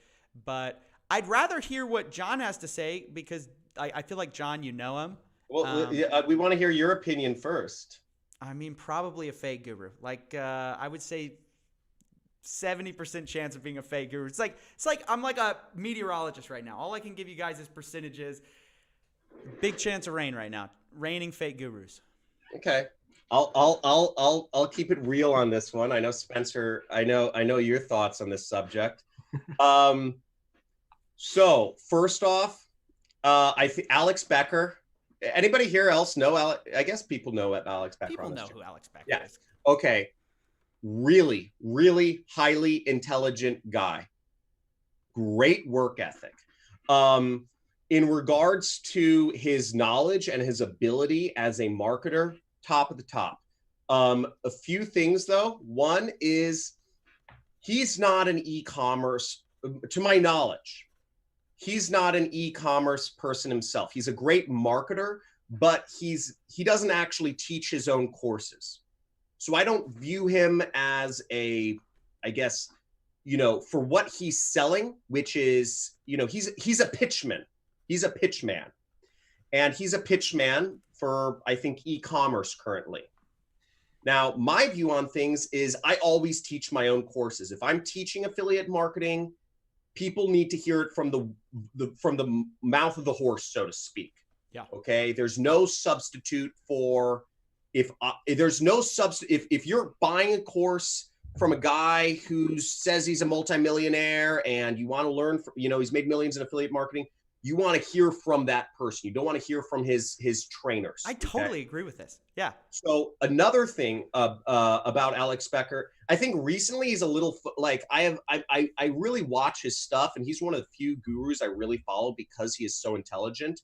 I'm interested to see where he goes. I think he's very unfocused, actually, overall. I think he works hard, but overall, I have yet to see how focused he is, because he was selling education, but now he's trying to build a software program, pretty different. So I'm interested. I feel like there's something inside of him that doesn't fully believe in online education as a business model, or as a, maybe what he's teaching he doesn't fully believe in. So there's something off there, but so that's the only thing. But that being said, I mean, I'm a member of his mastermind. I follow the guy. He's one of the smartest marketers around. He's a highly intelligent person, and I really like the videos he's been coming out with lately on his YouTube channel, because they are, instead of just trying to sell his course or whatever, he's just kind of like dropping knowledge bombs all over the place. So that's my thoughts. I didn't want to do this, but just because I know Becker, I saw you chomping at the bit. Yeah, Spencer. yes, Spencer. I gotta add something in for my guy, the moderator. To my knowledge, and this is actually going to be probably news to you, Steven, he actually doesn't sell courses to beginners anymore. He only does business to business stuff now, to my knowledge. Now, I could be wrong, but he said that. I respect that. I'll go on the record and saying if that's true, I respect it. I just thought that would be important to add in. So. Okay. We'll have to figger that out later. Let me grab this super chat real quick. Turned off the machine. I don't know. If I had a machine, I can't confirm, but that's what I've heard from him. So all right. TJ Blackmore says, is it ethical to target people under 18 with get-rich-quick schemes? Children's brains are underdeveloped, and they lack life experience to discern scams from reasonable claims. Why target them, Jhon? I mean, say, man, this guy's putting you on the spot. You know what? I think kids need to learn how to make money online more than anybody else. What? I mean, affiliate marketing is the only thing that can be done under the age of 18 on the internet. So I think every children should be learning how to make money online. And if you are teaching your kids to go to a job, I think you're crazy. Teach them how to make money on the computers. They could be a billionaire by the time they turn 19. Like, these kids are making more money than me. Some kids just sold his company for like $5 billion yesterday, and he's like 20 years old. Get your kids started early and but teach them that computers are for making money, not social media, because social media messes up their brain. If they know that computers are for money, I think that's great. Teach them, put them to work. I don't get what the big problem with this is. We make kids do chores. We make kids go to school and do homework. Get them to buy a $1,000 course. Why not? Get them to work on the internet. No, have their parents buy the course. I don't think 12-year-olds can buy courses, but the parents should buy it for them. 100%.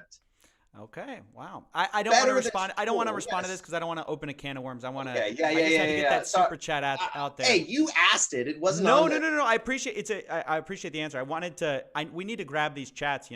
But let's go on to the next. Flamed here. The next guru.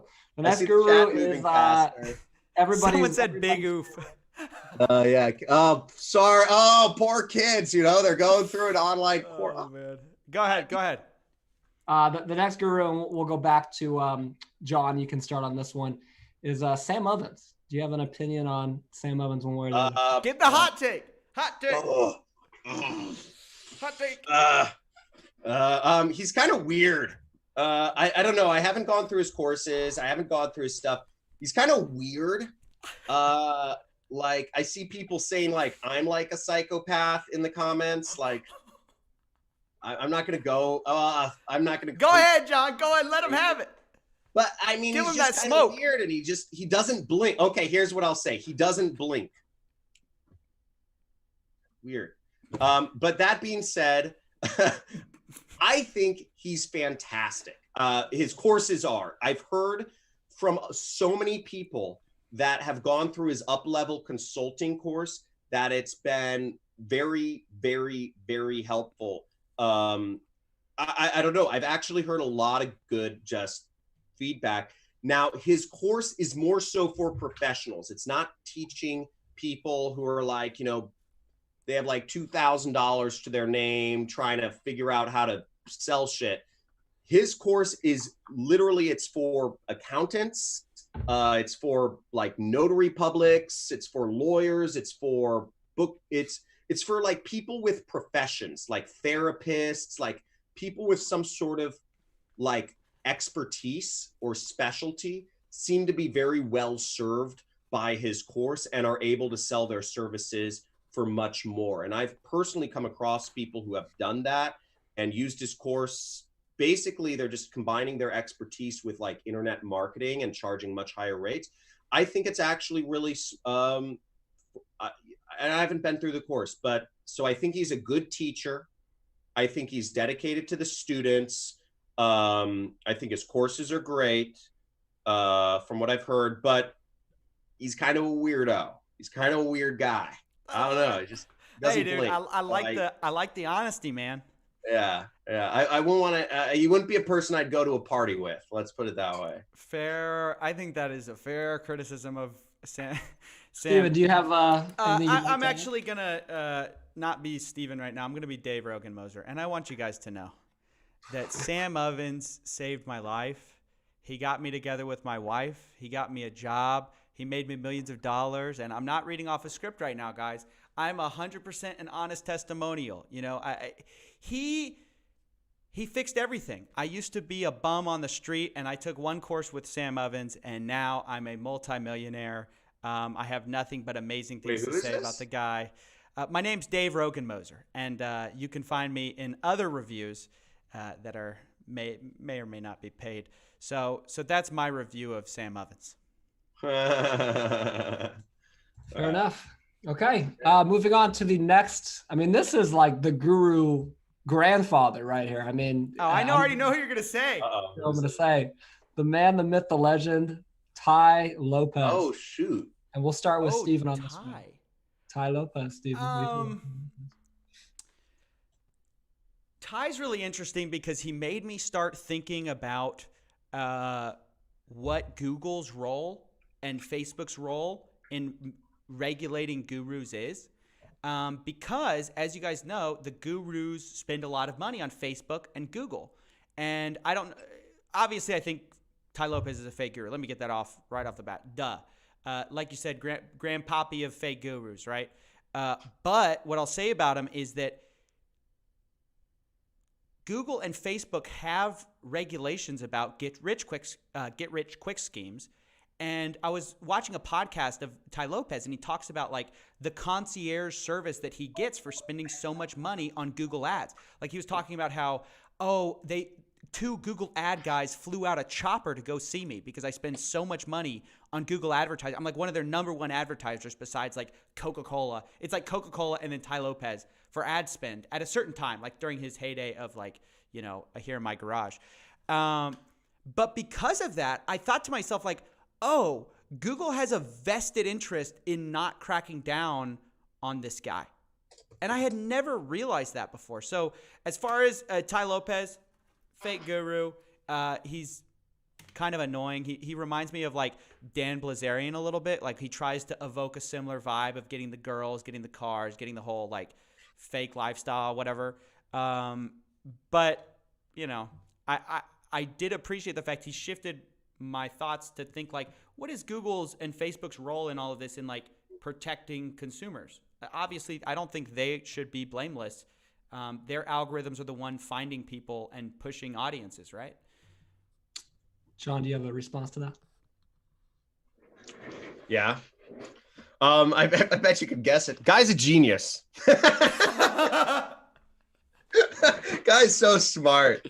I mean, the fact that he was, you know, I've done a bit of research in him. I've done video on my channel. The fact that the guy was basically like, you know, not making much at the time and took a camera phone video and turned it into like $1 gazillion. Fucking hats off to him. Okay, so my argument. So here, that said, I'll have a few things, and I've met Tai Lopez, I think twice, just briefly. First off, I think the guy gives what he promises. He's telling people he's going to give them book summaries for $67 a month. He gives them book summaries. He tells his students that they can pay him $2,000. You know, when he start, you know, he's like, hey, you can get a video of me and my commentary on the book, you know, the book summaries for $2,000. You know, he delivered reviews of books. So he's never been like, then he had his social media thing, which he was teaching people how to create their own social media marketing agencies. But he never really created a social media marketing agency. So maybe he has since then, I don't know. Some of the problems I have with him are that one, I don't think he isn't really teaching most of his courses. He's more of a pitchman. Okay. Right. He is. He's a pitchman. He's pitching real estate course, crypto course, credit repair course, affiliate marketing course, e-commerce course. He's really just turned into a big pitchman. And he did. I think he has some interesting things to say on mindset. I think he does know a little bit about mindset and what it takes and the tenacity it takes to become successful in business. But I don't know how, I don't think he was that successful before he actually became a teacher, honestly. I know he made money though. He made at least hundreds of thousands of dollars a year from my understanding of it, because he started these like shitty dating websites, and he started, have you done the research on him? I knew about the web. Actually, I watched your video about him. I thought it was pretty Oh, interesting. you did? Okay. Yeah. So he actually made money before being a teacher. So I think there is some legitimacy, but I'd say the lion's share was made afterwards. And the fact that he doesn't teach most of his own courses, he's not high up there. I think he's legit in terms of mindset. I don't think he's a faker. I wouldn't call him a scam, but I wouldn't say he's full on like, let's teach people. Fair enough. Now, 4 out of 10. 4 out of 10. 4 out of 10. Dude, we should have been rating him the whole time. What are we 4 out of 10. thinking? Sam Ovens, weird. That's his rating. Weird out of 10.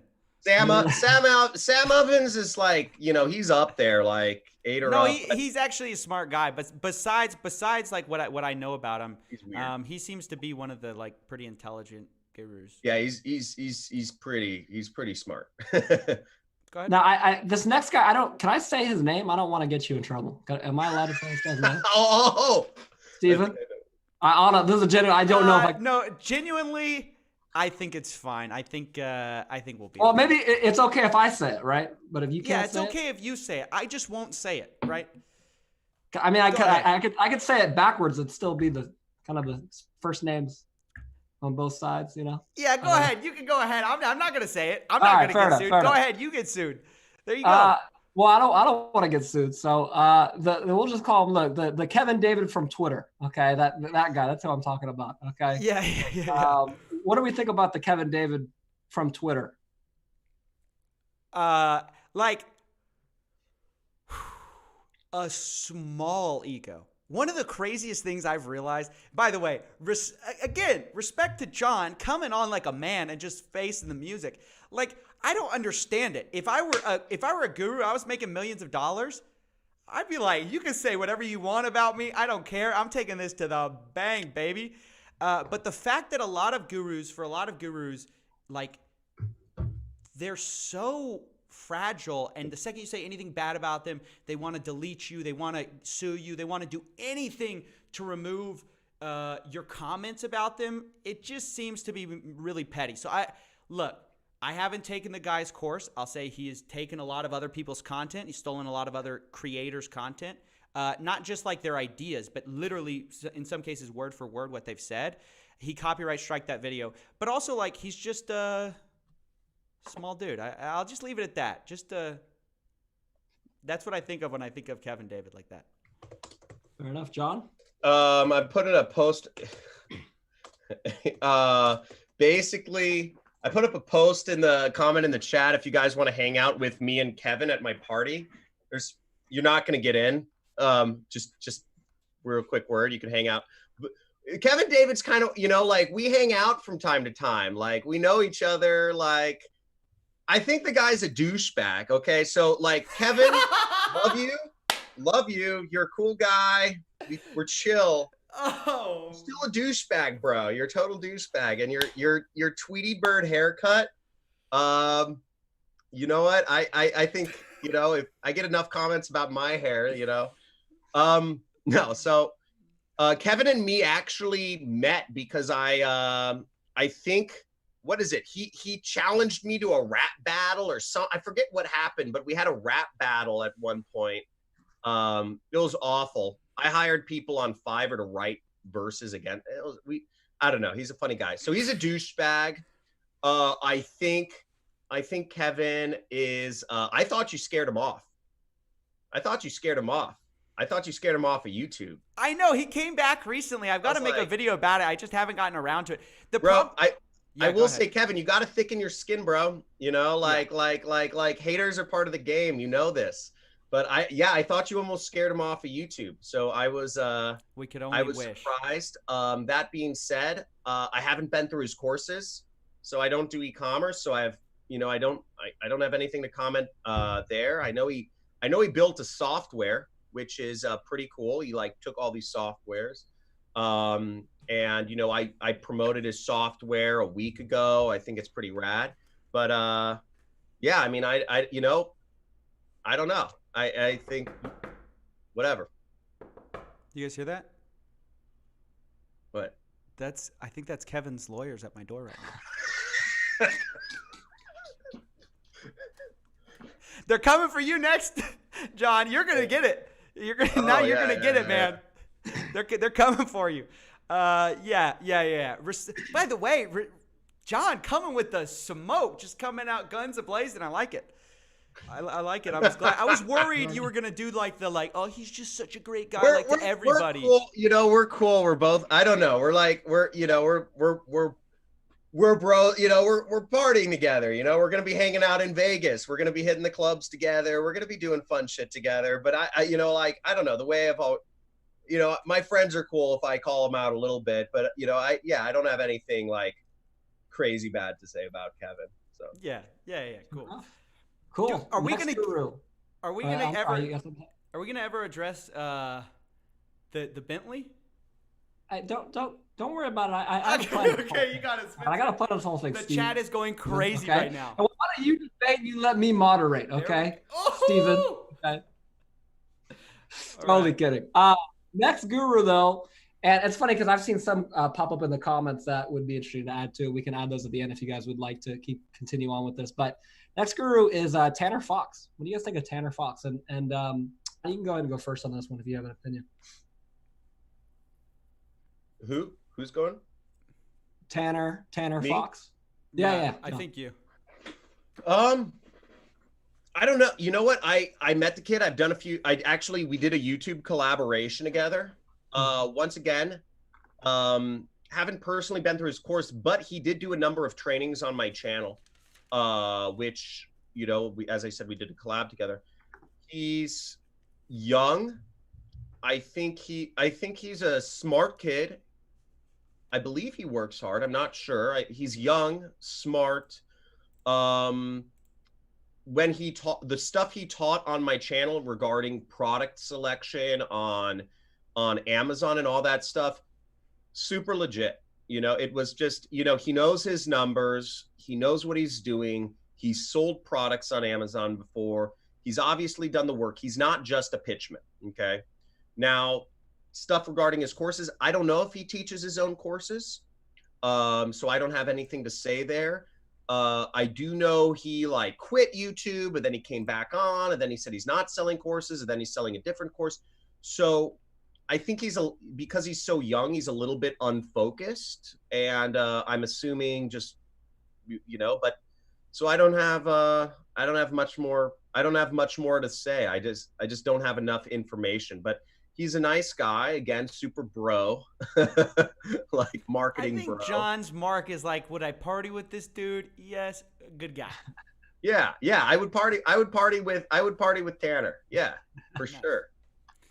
I wish I knew more about Tanner Fox. I mean, is that our rating system now? It's like scam, would party with, wouldn't party. Would party with, wouldn't party with, fake guru, not fake guru, weird, not weird.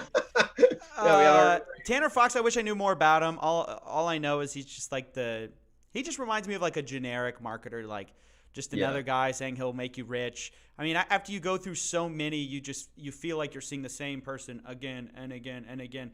And it's obvious the people who are, innovating in this space and the people who aren't. And I feel like he's not done much innovation, in my opinion. Maybe an opportunist.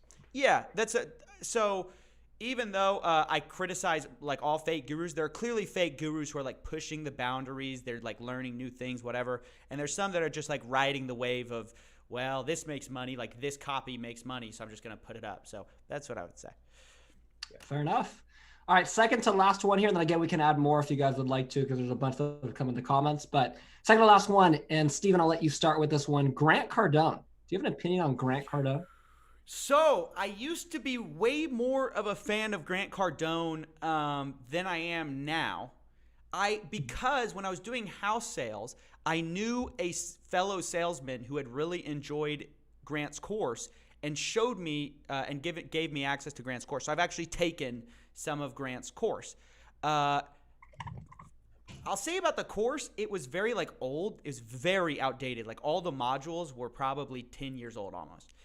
But I mean, it was just basic sales. And so I thought to myself, okay, what I liked about Grant, basically what I've said from the beginning, is at least he's made money doing other things, which I always appreciate. I like when people have done what they propose to teach before they teach this thing, right? So he's actually, I would say that Grant's a very good salesman. I don't think many people would argue that. What's come to my attention, though, recently is that as he pushes away from selling to businesses and he starts selling more to the individual, I'm having more of a problem with him as he's doing all these conferences, which are just giant upsells. Like if, guys, I'm not trying to push you away from my channel, but Mike Winnett does some great videos about how Grant Cardone pushes people into a bunch of upsells through these seminars that are just giant upsells. So you'll go there and you'll end up spending $20,000 on courses. So I don't like that about him. I think he's become much more of a fake guru. He's seen the huge wave. He's seen the opportunity, and he's dived into that. That combined with the fact that he sued Meet Kevin makes me strongly dislike this guy. Not cool. It's not cool to sue people. Like, why? It's like free speech, internet. That's like a cornerstone of my beliefs. Is like, dude, let people say what they want to say. Jhon? I think Grant Cardone overall, I don't think there's even an argument of whether the guy's a scam, because he's legit as hell, but I think he's a badass. The guy's a badass. The guy speaks his mind. The guy's not afraid to smoke cigars on camera or, call you a pussy or all that stuff. So I think he's really, I really like him. I like his energy. I like all that stuff. That being said, if we want to get some drama here, I think Jordan Belfort's the fucking original salesperson here. I think that up. If you're looking to learn sales, you know what? The Wolf of Wall Street is now moving into info products and stuff. And you know what? This guy is the original, but he does it. And Grant Cardone was selling business to business. You look at his thing. Yeah. He was selling videotapes. He was selling his own sales training to car dealerships back in the 80s. Okay. And so Grant Cardone didn't do as much on the ground, boiler room, business to consumer grind. Right.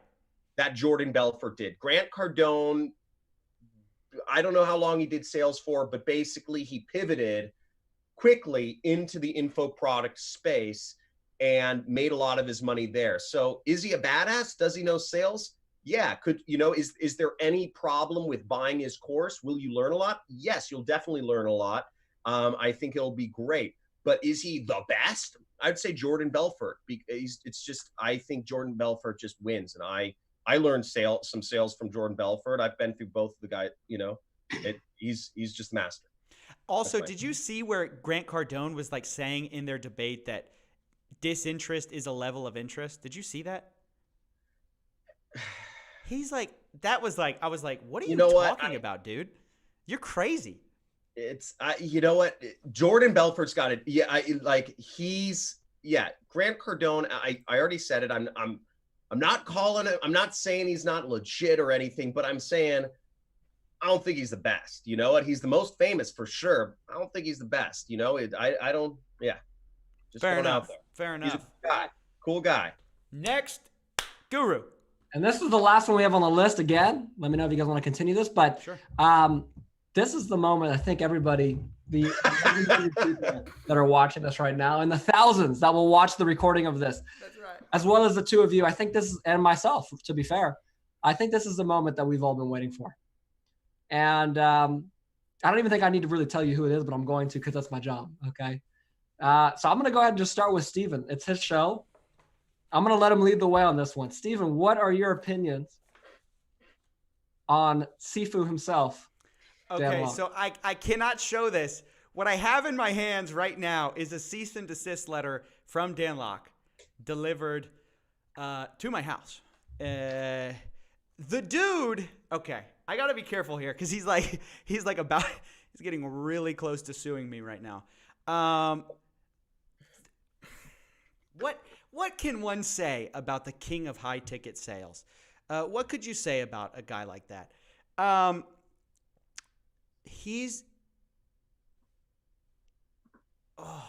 don't know. Jhon, like if you want to jump in here, I'm trying to think of how to summarize my experience with Dan Lok. You're on the spot. He's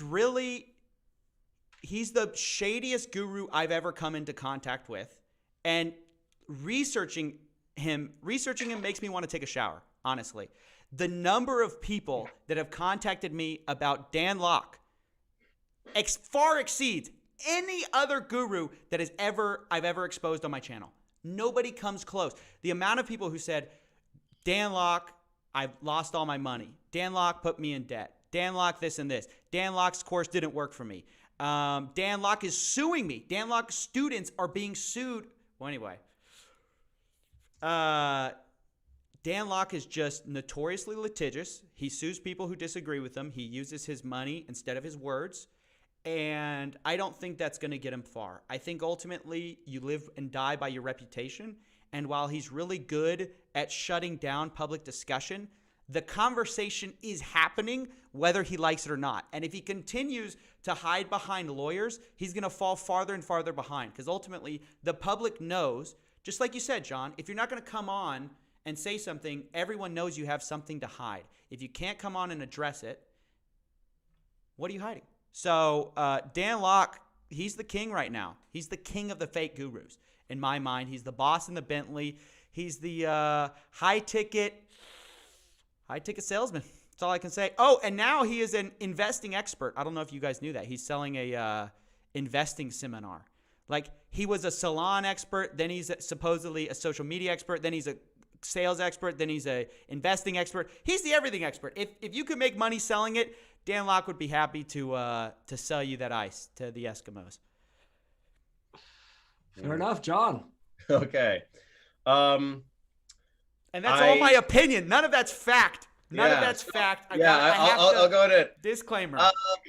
There's douchebags and there's people who are just like dicks. And I don't know. I came across Dan Lok at FHL at Funnel Hacking Live, and I don't know. The dude always has like 5 or 6 guys dressed in like matching black suits, and they all have like they have their own like what is it called, uniform. They've got their basically they've got like this business suit uniform but they're not business people, but they're high ticket closers. So that was kind of like weird, but I was like, oh, okay.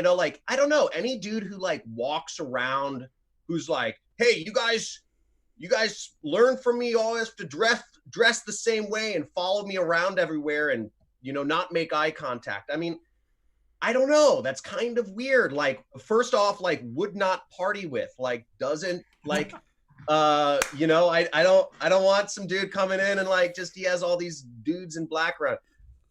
Maybe it's marketing, maybe it's just like he's at a conference, so he's got to like show up and like, have all, I don't know. It just seemed like, it seems a little off. Haven't actually, I almost got sued by him. I got a cease and desist letter against me because one of my affiliates. Exclusive.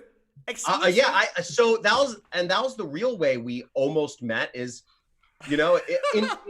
and to be fair, like the more you move up in business, the more a lawsuit is kind of like it's like saying hello. It's like, hey, let's talk. Like, but you know what? At our level, like, it just is not necessary. It's kind of rude. Just talk on the phone. He could have. He's one degree away from me. Like, all he has to do is ask one person, and we'd be connected. And he just say, hey, look, Jhon, some of your affiliates, or I'm not going to mimic an Asian voice, but no, I'm not. Okay, so he all he'd have to say is, hey, John, some of your affiliates are advertising on my terms. Can you tell them to stop, or else we'll, we're gonna sue them and you too. So like something like that. And I'd be like, oh, cool. Thanks for bringing it to my attention. So I thought that was a little rude.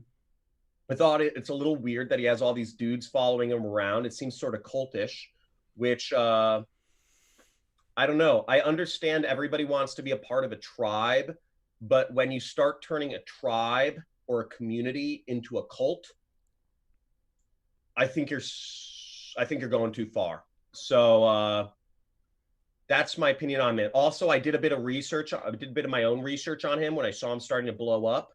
I can't find the sales experience. Me neither.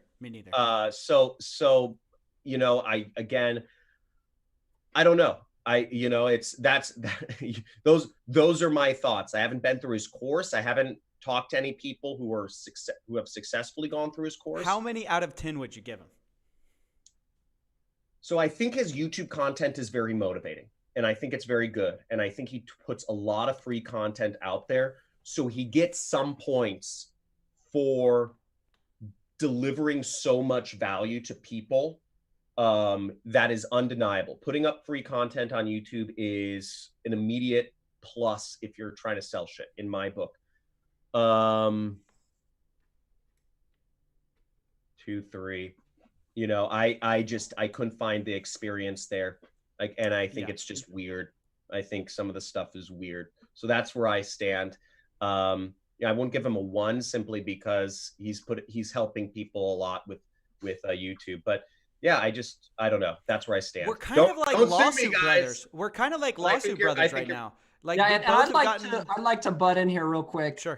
It's time for our regularly scheduled disclaimer from Spencer Van. So, Dan, if you're watching this, I do not condone or disagree. I don't agree or disagree with anything they just said. I'm simply the moderator, and Dan, I'm not out there against you either. Dan, I'm not out there against you either. You know what? I'm all for business, and you know what? If you want to chat about something, hit me up. Here's what I'll say to Dan. Let me give a personal message from Dan, straight from the channel owner, okay? You want to come on the channel? You're welcome anytime, Dan.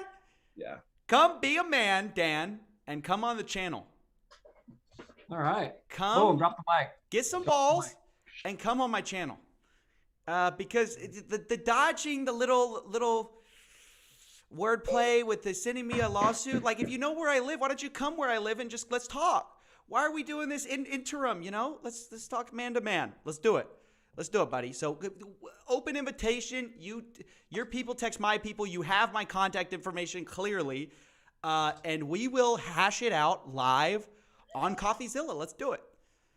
Did you just challenge Dan Locke? Oh, for sure. Oh shoot! Live. I everybody watching, if anybody here also follows Dan's channel, I would let him know. Email his support. Dude, I would be so tuned into that. It would make great content. Wow. I mean, Dan, think about the content. Wow. Dude, that would be fun. It would have to be live, live. 100% live. Just like this. Just like this. That would be fire, dude. That would be fire. Let's go. I have nothing to hide. That would definitely be a 1 million view video. A 1 million view live stream for sure. Easy. For sure. Wow. Now let me ask you guys this real quick. I have a couple names I've written down just from comments that I've seen. It seems like people want to hear you guys' opinion. Would you guys like to do that, or would you guys like to just jump to I know we've been on here for a while. Would you guys like to jump to our next? Let's get some opinions. Let's get some chat going. Let's work a little chat. Perfect. So one of the names I've seen pop up a ton here is Dan Pena. Steven, I know you made a video on Dan Pena in regards to his wild grizzly bear defense. What opinion do you have on Dan Pena? I mean, the guy is like, he's smart. He's made a lot of money from what I can tell. Now, there's a little bit of shadiness. How can you tell? Where have you seen he's made a lot of money? Okay, so actually I was going to bring that up because I've tried to figure out where he makes his money. And like it's all from this sell of this company Western Oil or something like that, but I can't find any public records on it. So there's a bit of a question mark for me for there. But supposedly he had this big buyout of like millions of dollars. There was a weird thing going on with his company at the time where he either got ousted from his company, like the board was not happy with him. There's some kind of weird drama there. And he's very sensitive about it when people have asked him and challenged him before. There's like this video of him freaking out when a kid challenges him on where he made his money. He like threatens to like beat the kid. And it's like, dude, just answer the question. What's up with the fragile millionaires? So I think Dan Pena is someone who is consistently exaggerating everything about his life, including the bears he's supposedly killed. He never killed a bear with his bare hands. Give me a break. Including his testosterone levels. He's like saying he has the testosterone levels of an Olympic athlete at the age of like 70 years old. Give me a break. And then he calls himself like the $1 trillion man now, or he used to call himself the $50 billion man, which is misleading, even though he qualifies that as I've given $50 billion in value. What does that mean? Like, how do you quantify that? You can't. So it's just this big subjective number. It'd be like if I started throwing myself on like I'm the $50 trillion man because millions of people have watched my content and I'm going to take credit for all of their income collectively. It's like, it's just dumb.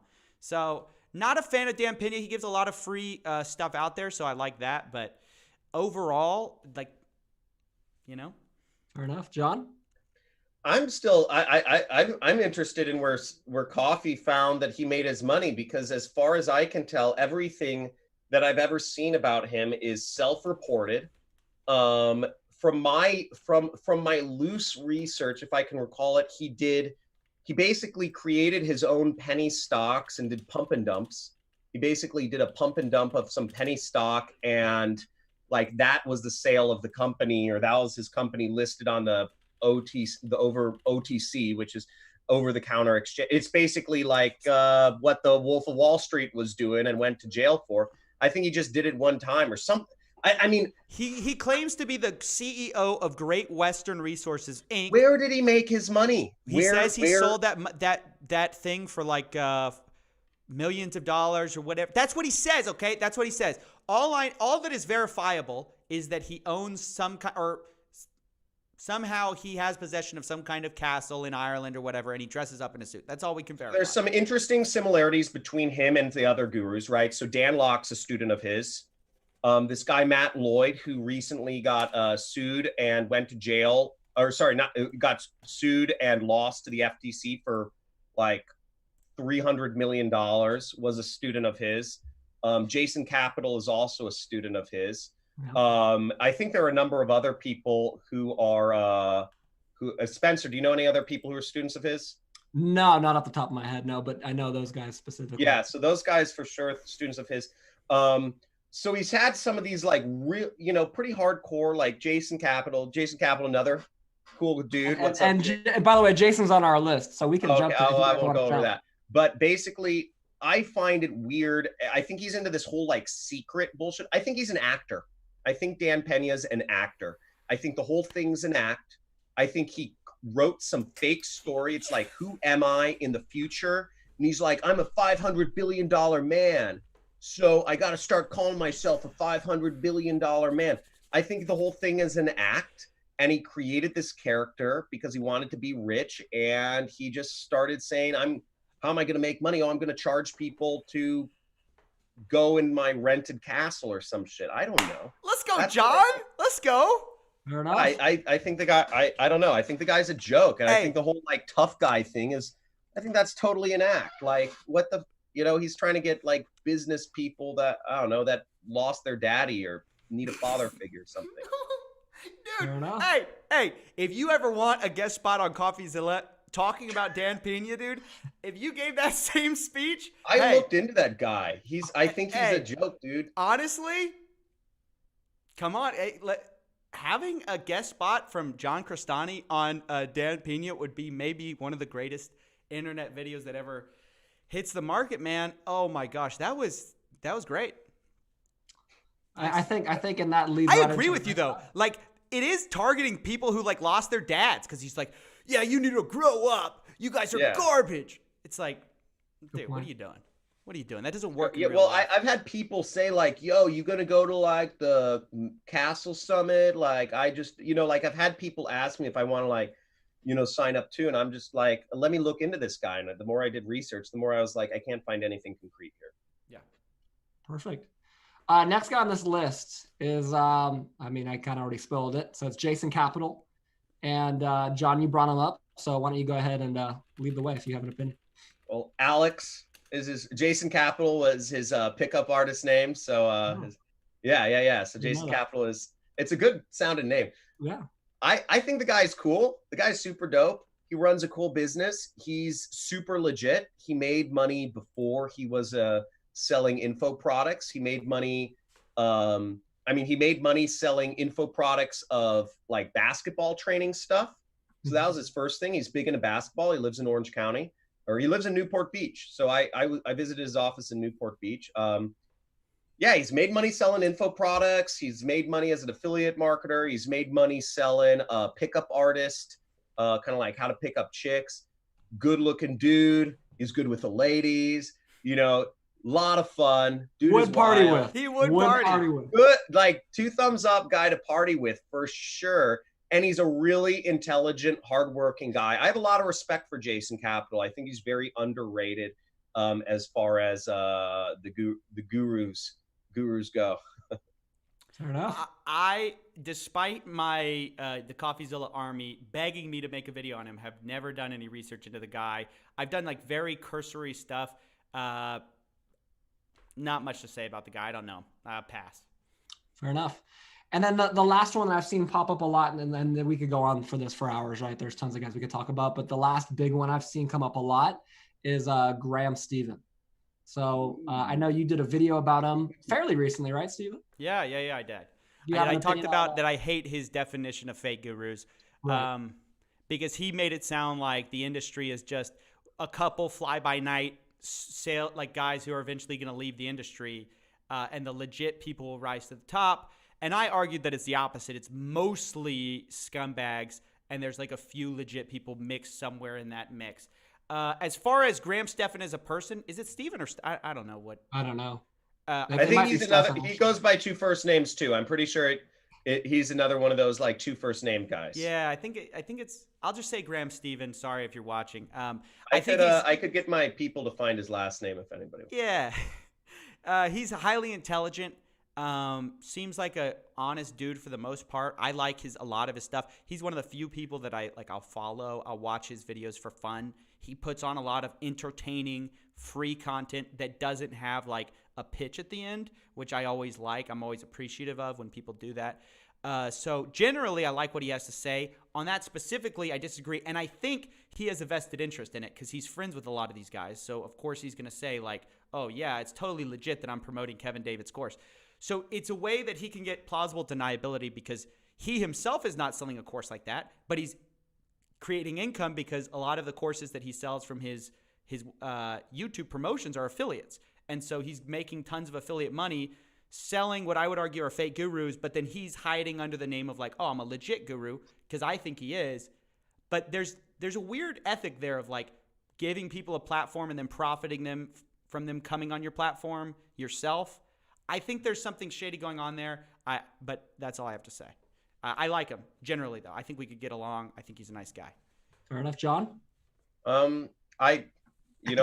I love advertising on his channel. The advertising money I spend on his channel is very profitable. Big fan, great guy.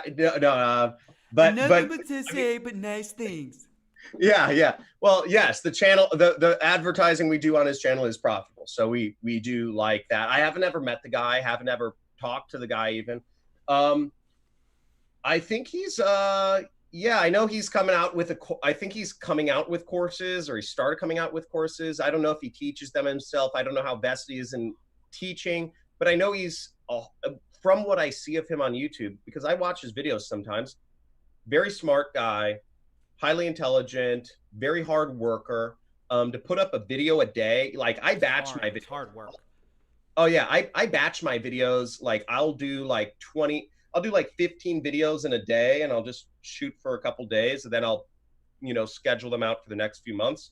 Like, because I couldn't do a video every single day to like get prepared and get the mindset. He does so much content. I mean, and he really puts thought into it, and he's really like takes a lot of work. And I have respect for a man who is upfront, who puts in a lot of work. He really just blew up the last 2 years. It seems huge. like He's gigantic. Yeah. Oh, and he's gigantic. He's got a gigantic channel now, 2 channels. So I respect people who have hard work. That being said, some of the things he teaches people, he's like, spend 20 cents on coffee. Like, I don't know. You don't have to be that freaking cheap, man. Like, that guy is, I think the guy takes cheap to a whole new level. Like, that guy is just like, he's making what he said he made like $1 million last year. Like, you don't need to buy 20-cent coffee. I think that's some part of his act that he just kind of sticks with now. You could spend a little money, I don't know. You don't have to be that cheap. Like, he's just so cheap. It's kind of annoying. I don't know. Fair enough. Like, I don't know. I legit, but like probably wouldn't party with. Dude, yeah. I think that's a great way to conclude the fake guru segment. I guess it's not really the segment. This whole thing's about fake gurus, but the guru rating segment. Jhon, it's official, would not party with Graham. Yeah, there's a select few that Jhon would party with. But there's a select few that Jhon will party with. And I think we've discovered that today. And that brings us to our last category. And this is something you guys wanted to open up more of a discussion to and let you guys go to. And that is webinar and really, I guess, just sales tactics in general for these programs. And I think it would be great if maybe, Stephen, if you could start off with kind of the main couple points that you have against it and kind of the main things you don't like. And then Jhon could rebuttal and we could go from there. Yeah. So I don't want to disagree with what you asked me, but I'm going to try to answer it a bit differently because what I was hoping for in this section, and because this is the last section, I thought we'd open it up. We've had a lot of back and forth of like disagreeing with each other. So I wanted to turn this more into a talk about, so not like a I disagree, no you disagree, no this.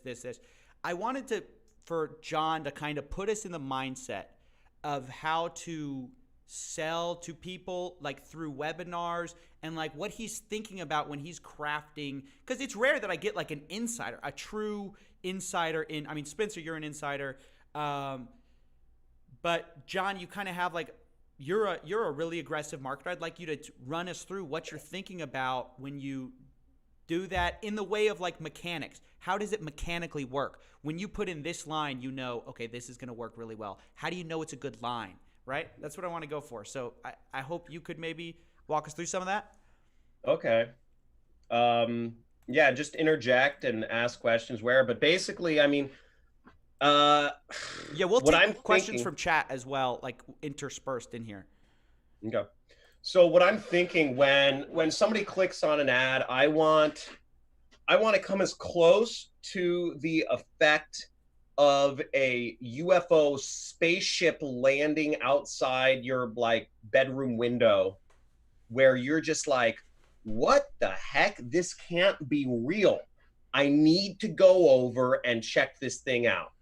Like, it doesn't matter if you were having sex with your girlfriend. It doesn't matter if you're on the phone with your mom. If a UFO landed in your backyard, if you're looking out your window and little green men started coming out of that, you would put the phone down and you would immediately go over to see what's going on right away. Mm-hmm. So in marketing, we call that a pattern interrupt or a hook, or clickbait, you could call it a million different things. But when I start my webinars, I'm trying to get that freaking effect. And that's why I use Lamborghinis. That's why I have helicopters. That's why I have like just monstrously, obscenely large mansions that I use, because I want to have that effect where people are like, holy fuck, like this is insane. Like I want to give people an idea of the amount of money that is out there for them to claim, because screenshots are lame. And a lot of the other, so I try to take what other marketers do and I try to go the next level. Other marketers are using screenshots. They're like, hey, check out these nice screenshots that people send me. I try to go next level and also make it exciting, because my whole thing is, yeah, let me show the people the intro to your new webinar, because I was gonna roast it, but it's an interesting case study on what actually you're doing here. So this is Jhon Cristani's webinar. Show it? I don't know how to show it. No, I've got it. I'm gonna show it. It's you. So that's Jhon Cristani's helicopter coming up. Literally, he's taking the spaceship thing literally here. Here we go. Let's see here. You'll see it pop up in a second, Jhon. Take a shower and get a job. Is that what somebody's telling me? Why would I get a job? All right. What's up? Check the audio. The webinar starting? Yeah. Okay. Going on. Oh, wow. How's the flight? Is this on? Yep. It's good. Good. Okay. Cool. Everybody can hear me? Okay, cool. Hey, Jhon Cristani here. Sorry I'm a little bit late. Wait, is this hold on. Is this for your live webinar? Is this for your live webinar? Like your live pre-recorded live webinar? Because you're like, is this thing live now? Okay, so you want to go to the live versus thing. You know what? What's funny? This is another funny thing about human psychology. People are more apt to watch something if they think it's live versus then it was recorded. Who cares though? Just tell them it's pre-recorded live. I don't tell them it's not live. I don't tell them it's not. Tell them it's live. I never tell them it's live either.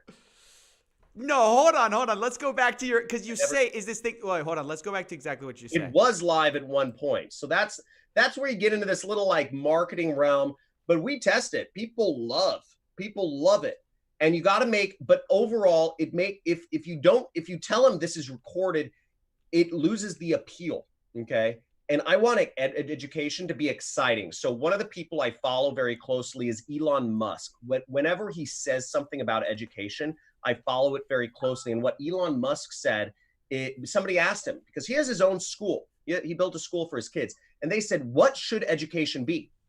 How do you innovate education? He says, education should be like a Batman action movie. It should be like Batman with lots of cuts and excitement and special effects. And what I look at this is I'm creating something that's exciting, that makes people excited I interrupt their day and give them an exciting, basically a action movie with, hot girls and helicopters and also training. So I make it fun. The thing is, okay, actually I want to hit a discussion here because we just happened into this. So I hate to make it into another debate, but there's actually something that I've found happens when you turn education into entertainment.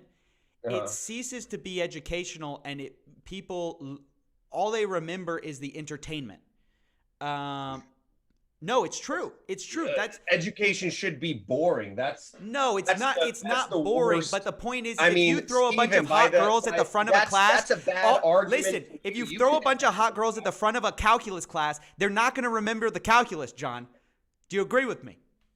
If you put a hot girl at the front of the calculus class, but if you put a hot girl in the front of the calculus class and you say, hey, look, if you pay attention, we're going to differentiate this. If you pay attention to this class, you can marry somebody that looks like this, and then you kick her out. Yeah. I'm not sitting there teaching in front of a helicopter. I arrive in the helicopter, and then I go into education. All right, hold on. Let me play the end of this. Let me play the end of this clip. 1 second. By the way, let me say, I agree with the hook thing. I just disagree that education itself should be exciting. To be clear. All right, 1 second. Been boring for hundreds of years. Good job. Thanks.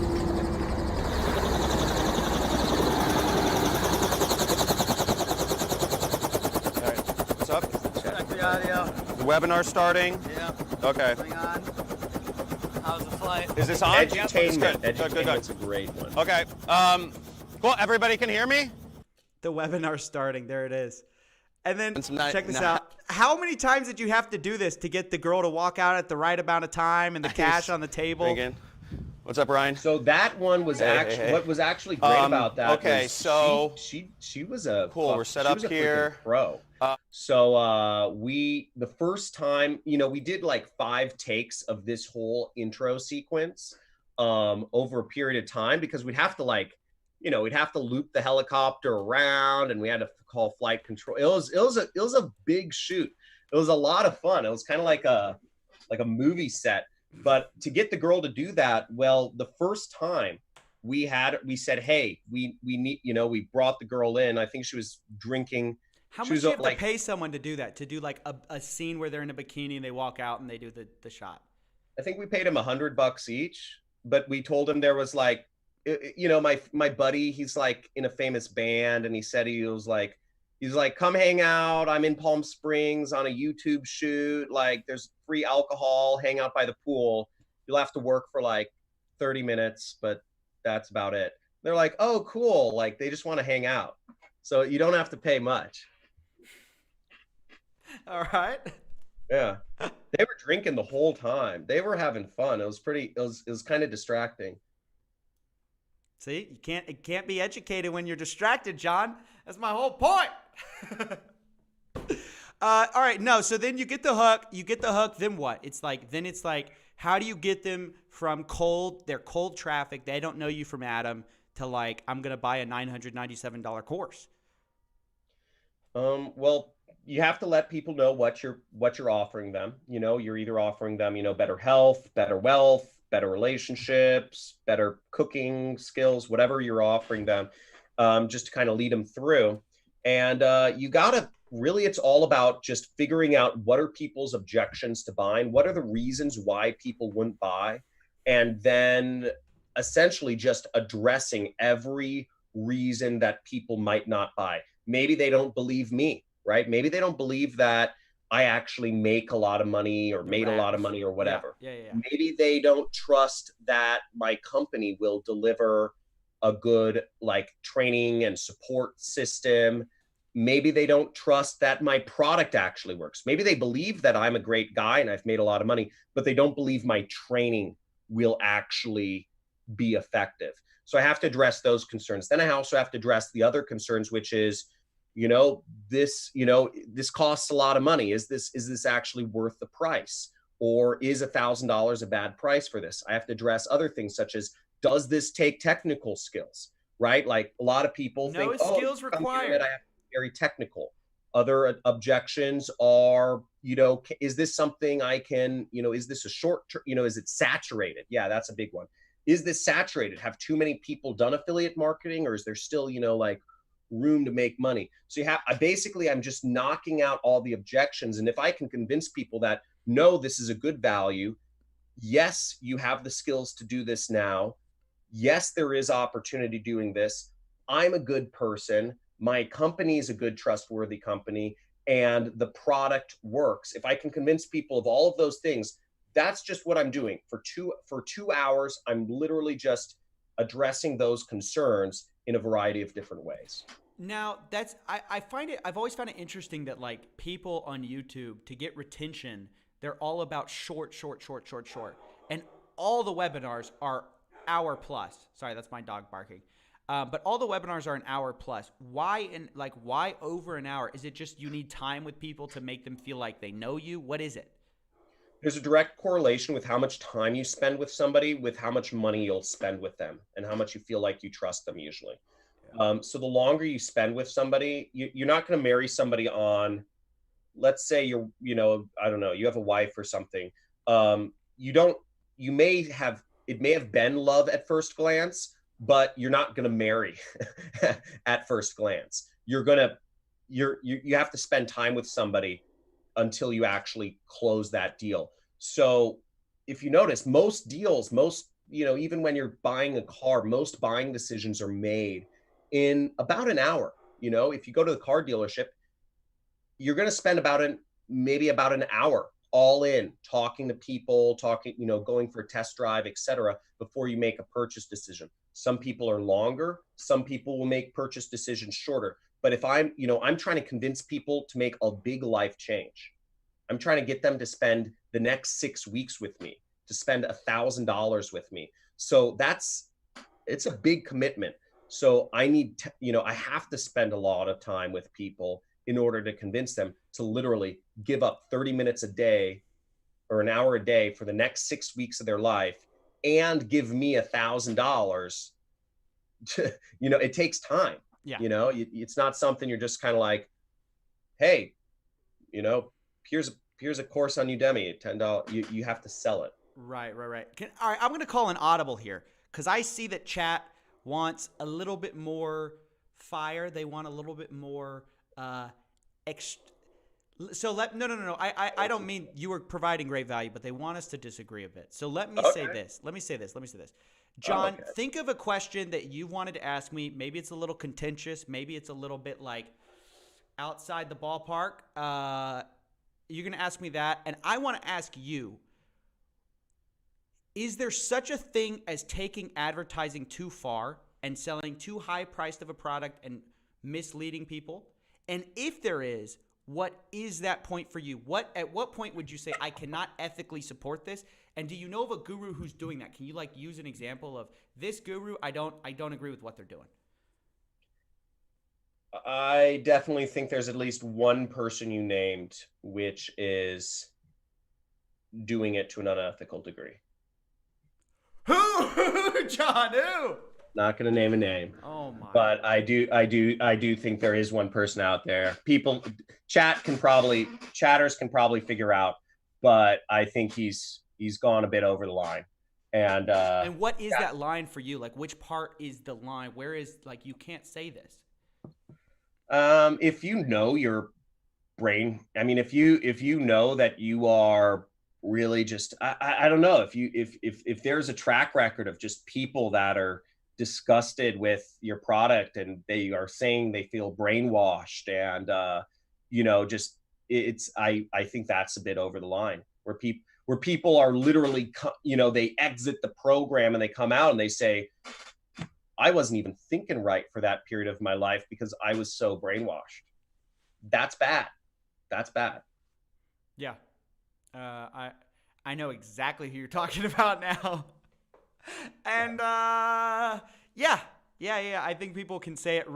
I mean, people in chat who are saying figure it out, guys. He used a keyword that I've used myself to describe this person. So you guys can figure it out. Chat. Use the wisdom of the crowd here to find out who Jhon's talking about. Wisdom of the crowd. Oh, people are figuring it out. Yeah, most people are figuring it out. Okay, so do you have a question for me? What was the question that I had? Was there a particular question that I brought up in the pre-call that I was going to ask you? I don't know. I think the big thing was I guess I'm trying to think. What was my question? No, man. I mean, I also, one thing I want to say to you though is I do want to commend you for bringing out for being able to bring on the other side on your channel. I think what you're doing is great. I think it makes sense. I think calling out the fake gurus, there is no regulation here. And there is a lot of opportunity for people to be scammed. I believe this is the future of education. I'm long on education overall.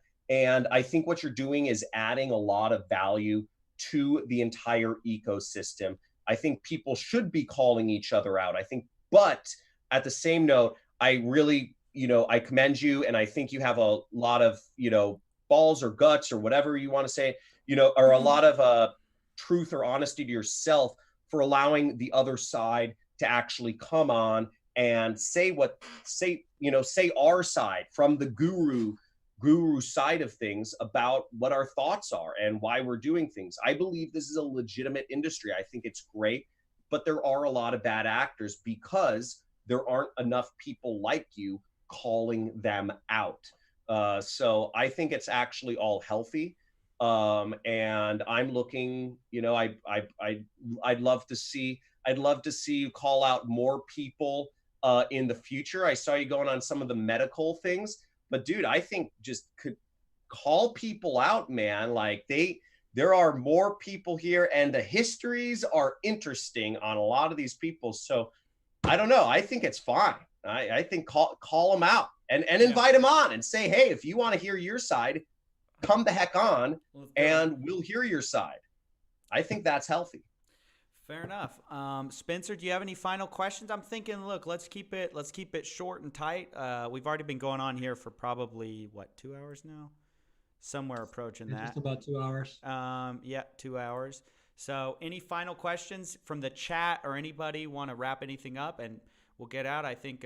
Thank you for that, by the way, Jhon, and thank you again for coming on, man. Like I've said it several times, but I feel like maybe you're a domino of people were waiting for a guru who got called out to come on and have the courage to come on and say their side. Maybe people didn't believe me when I said I would be happy to do it.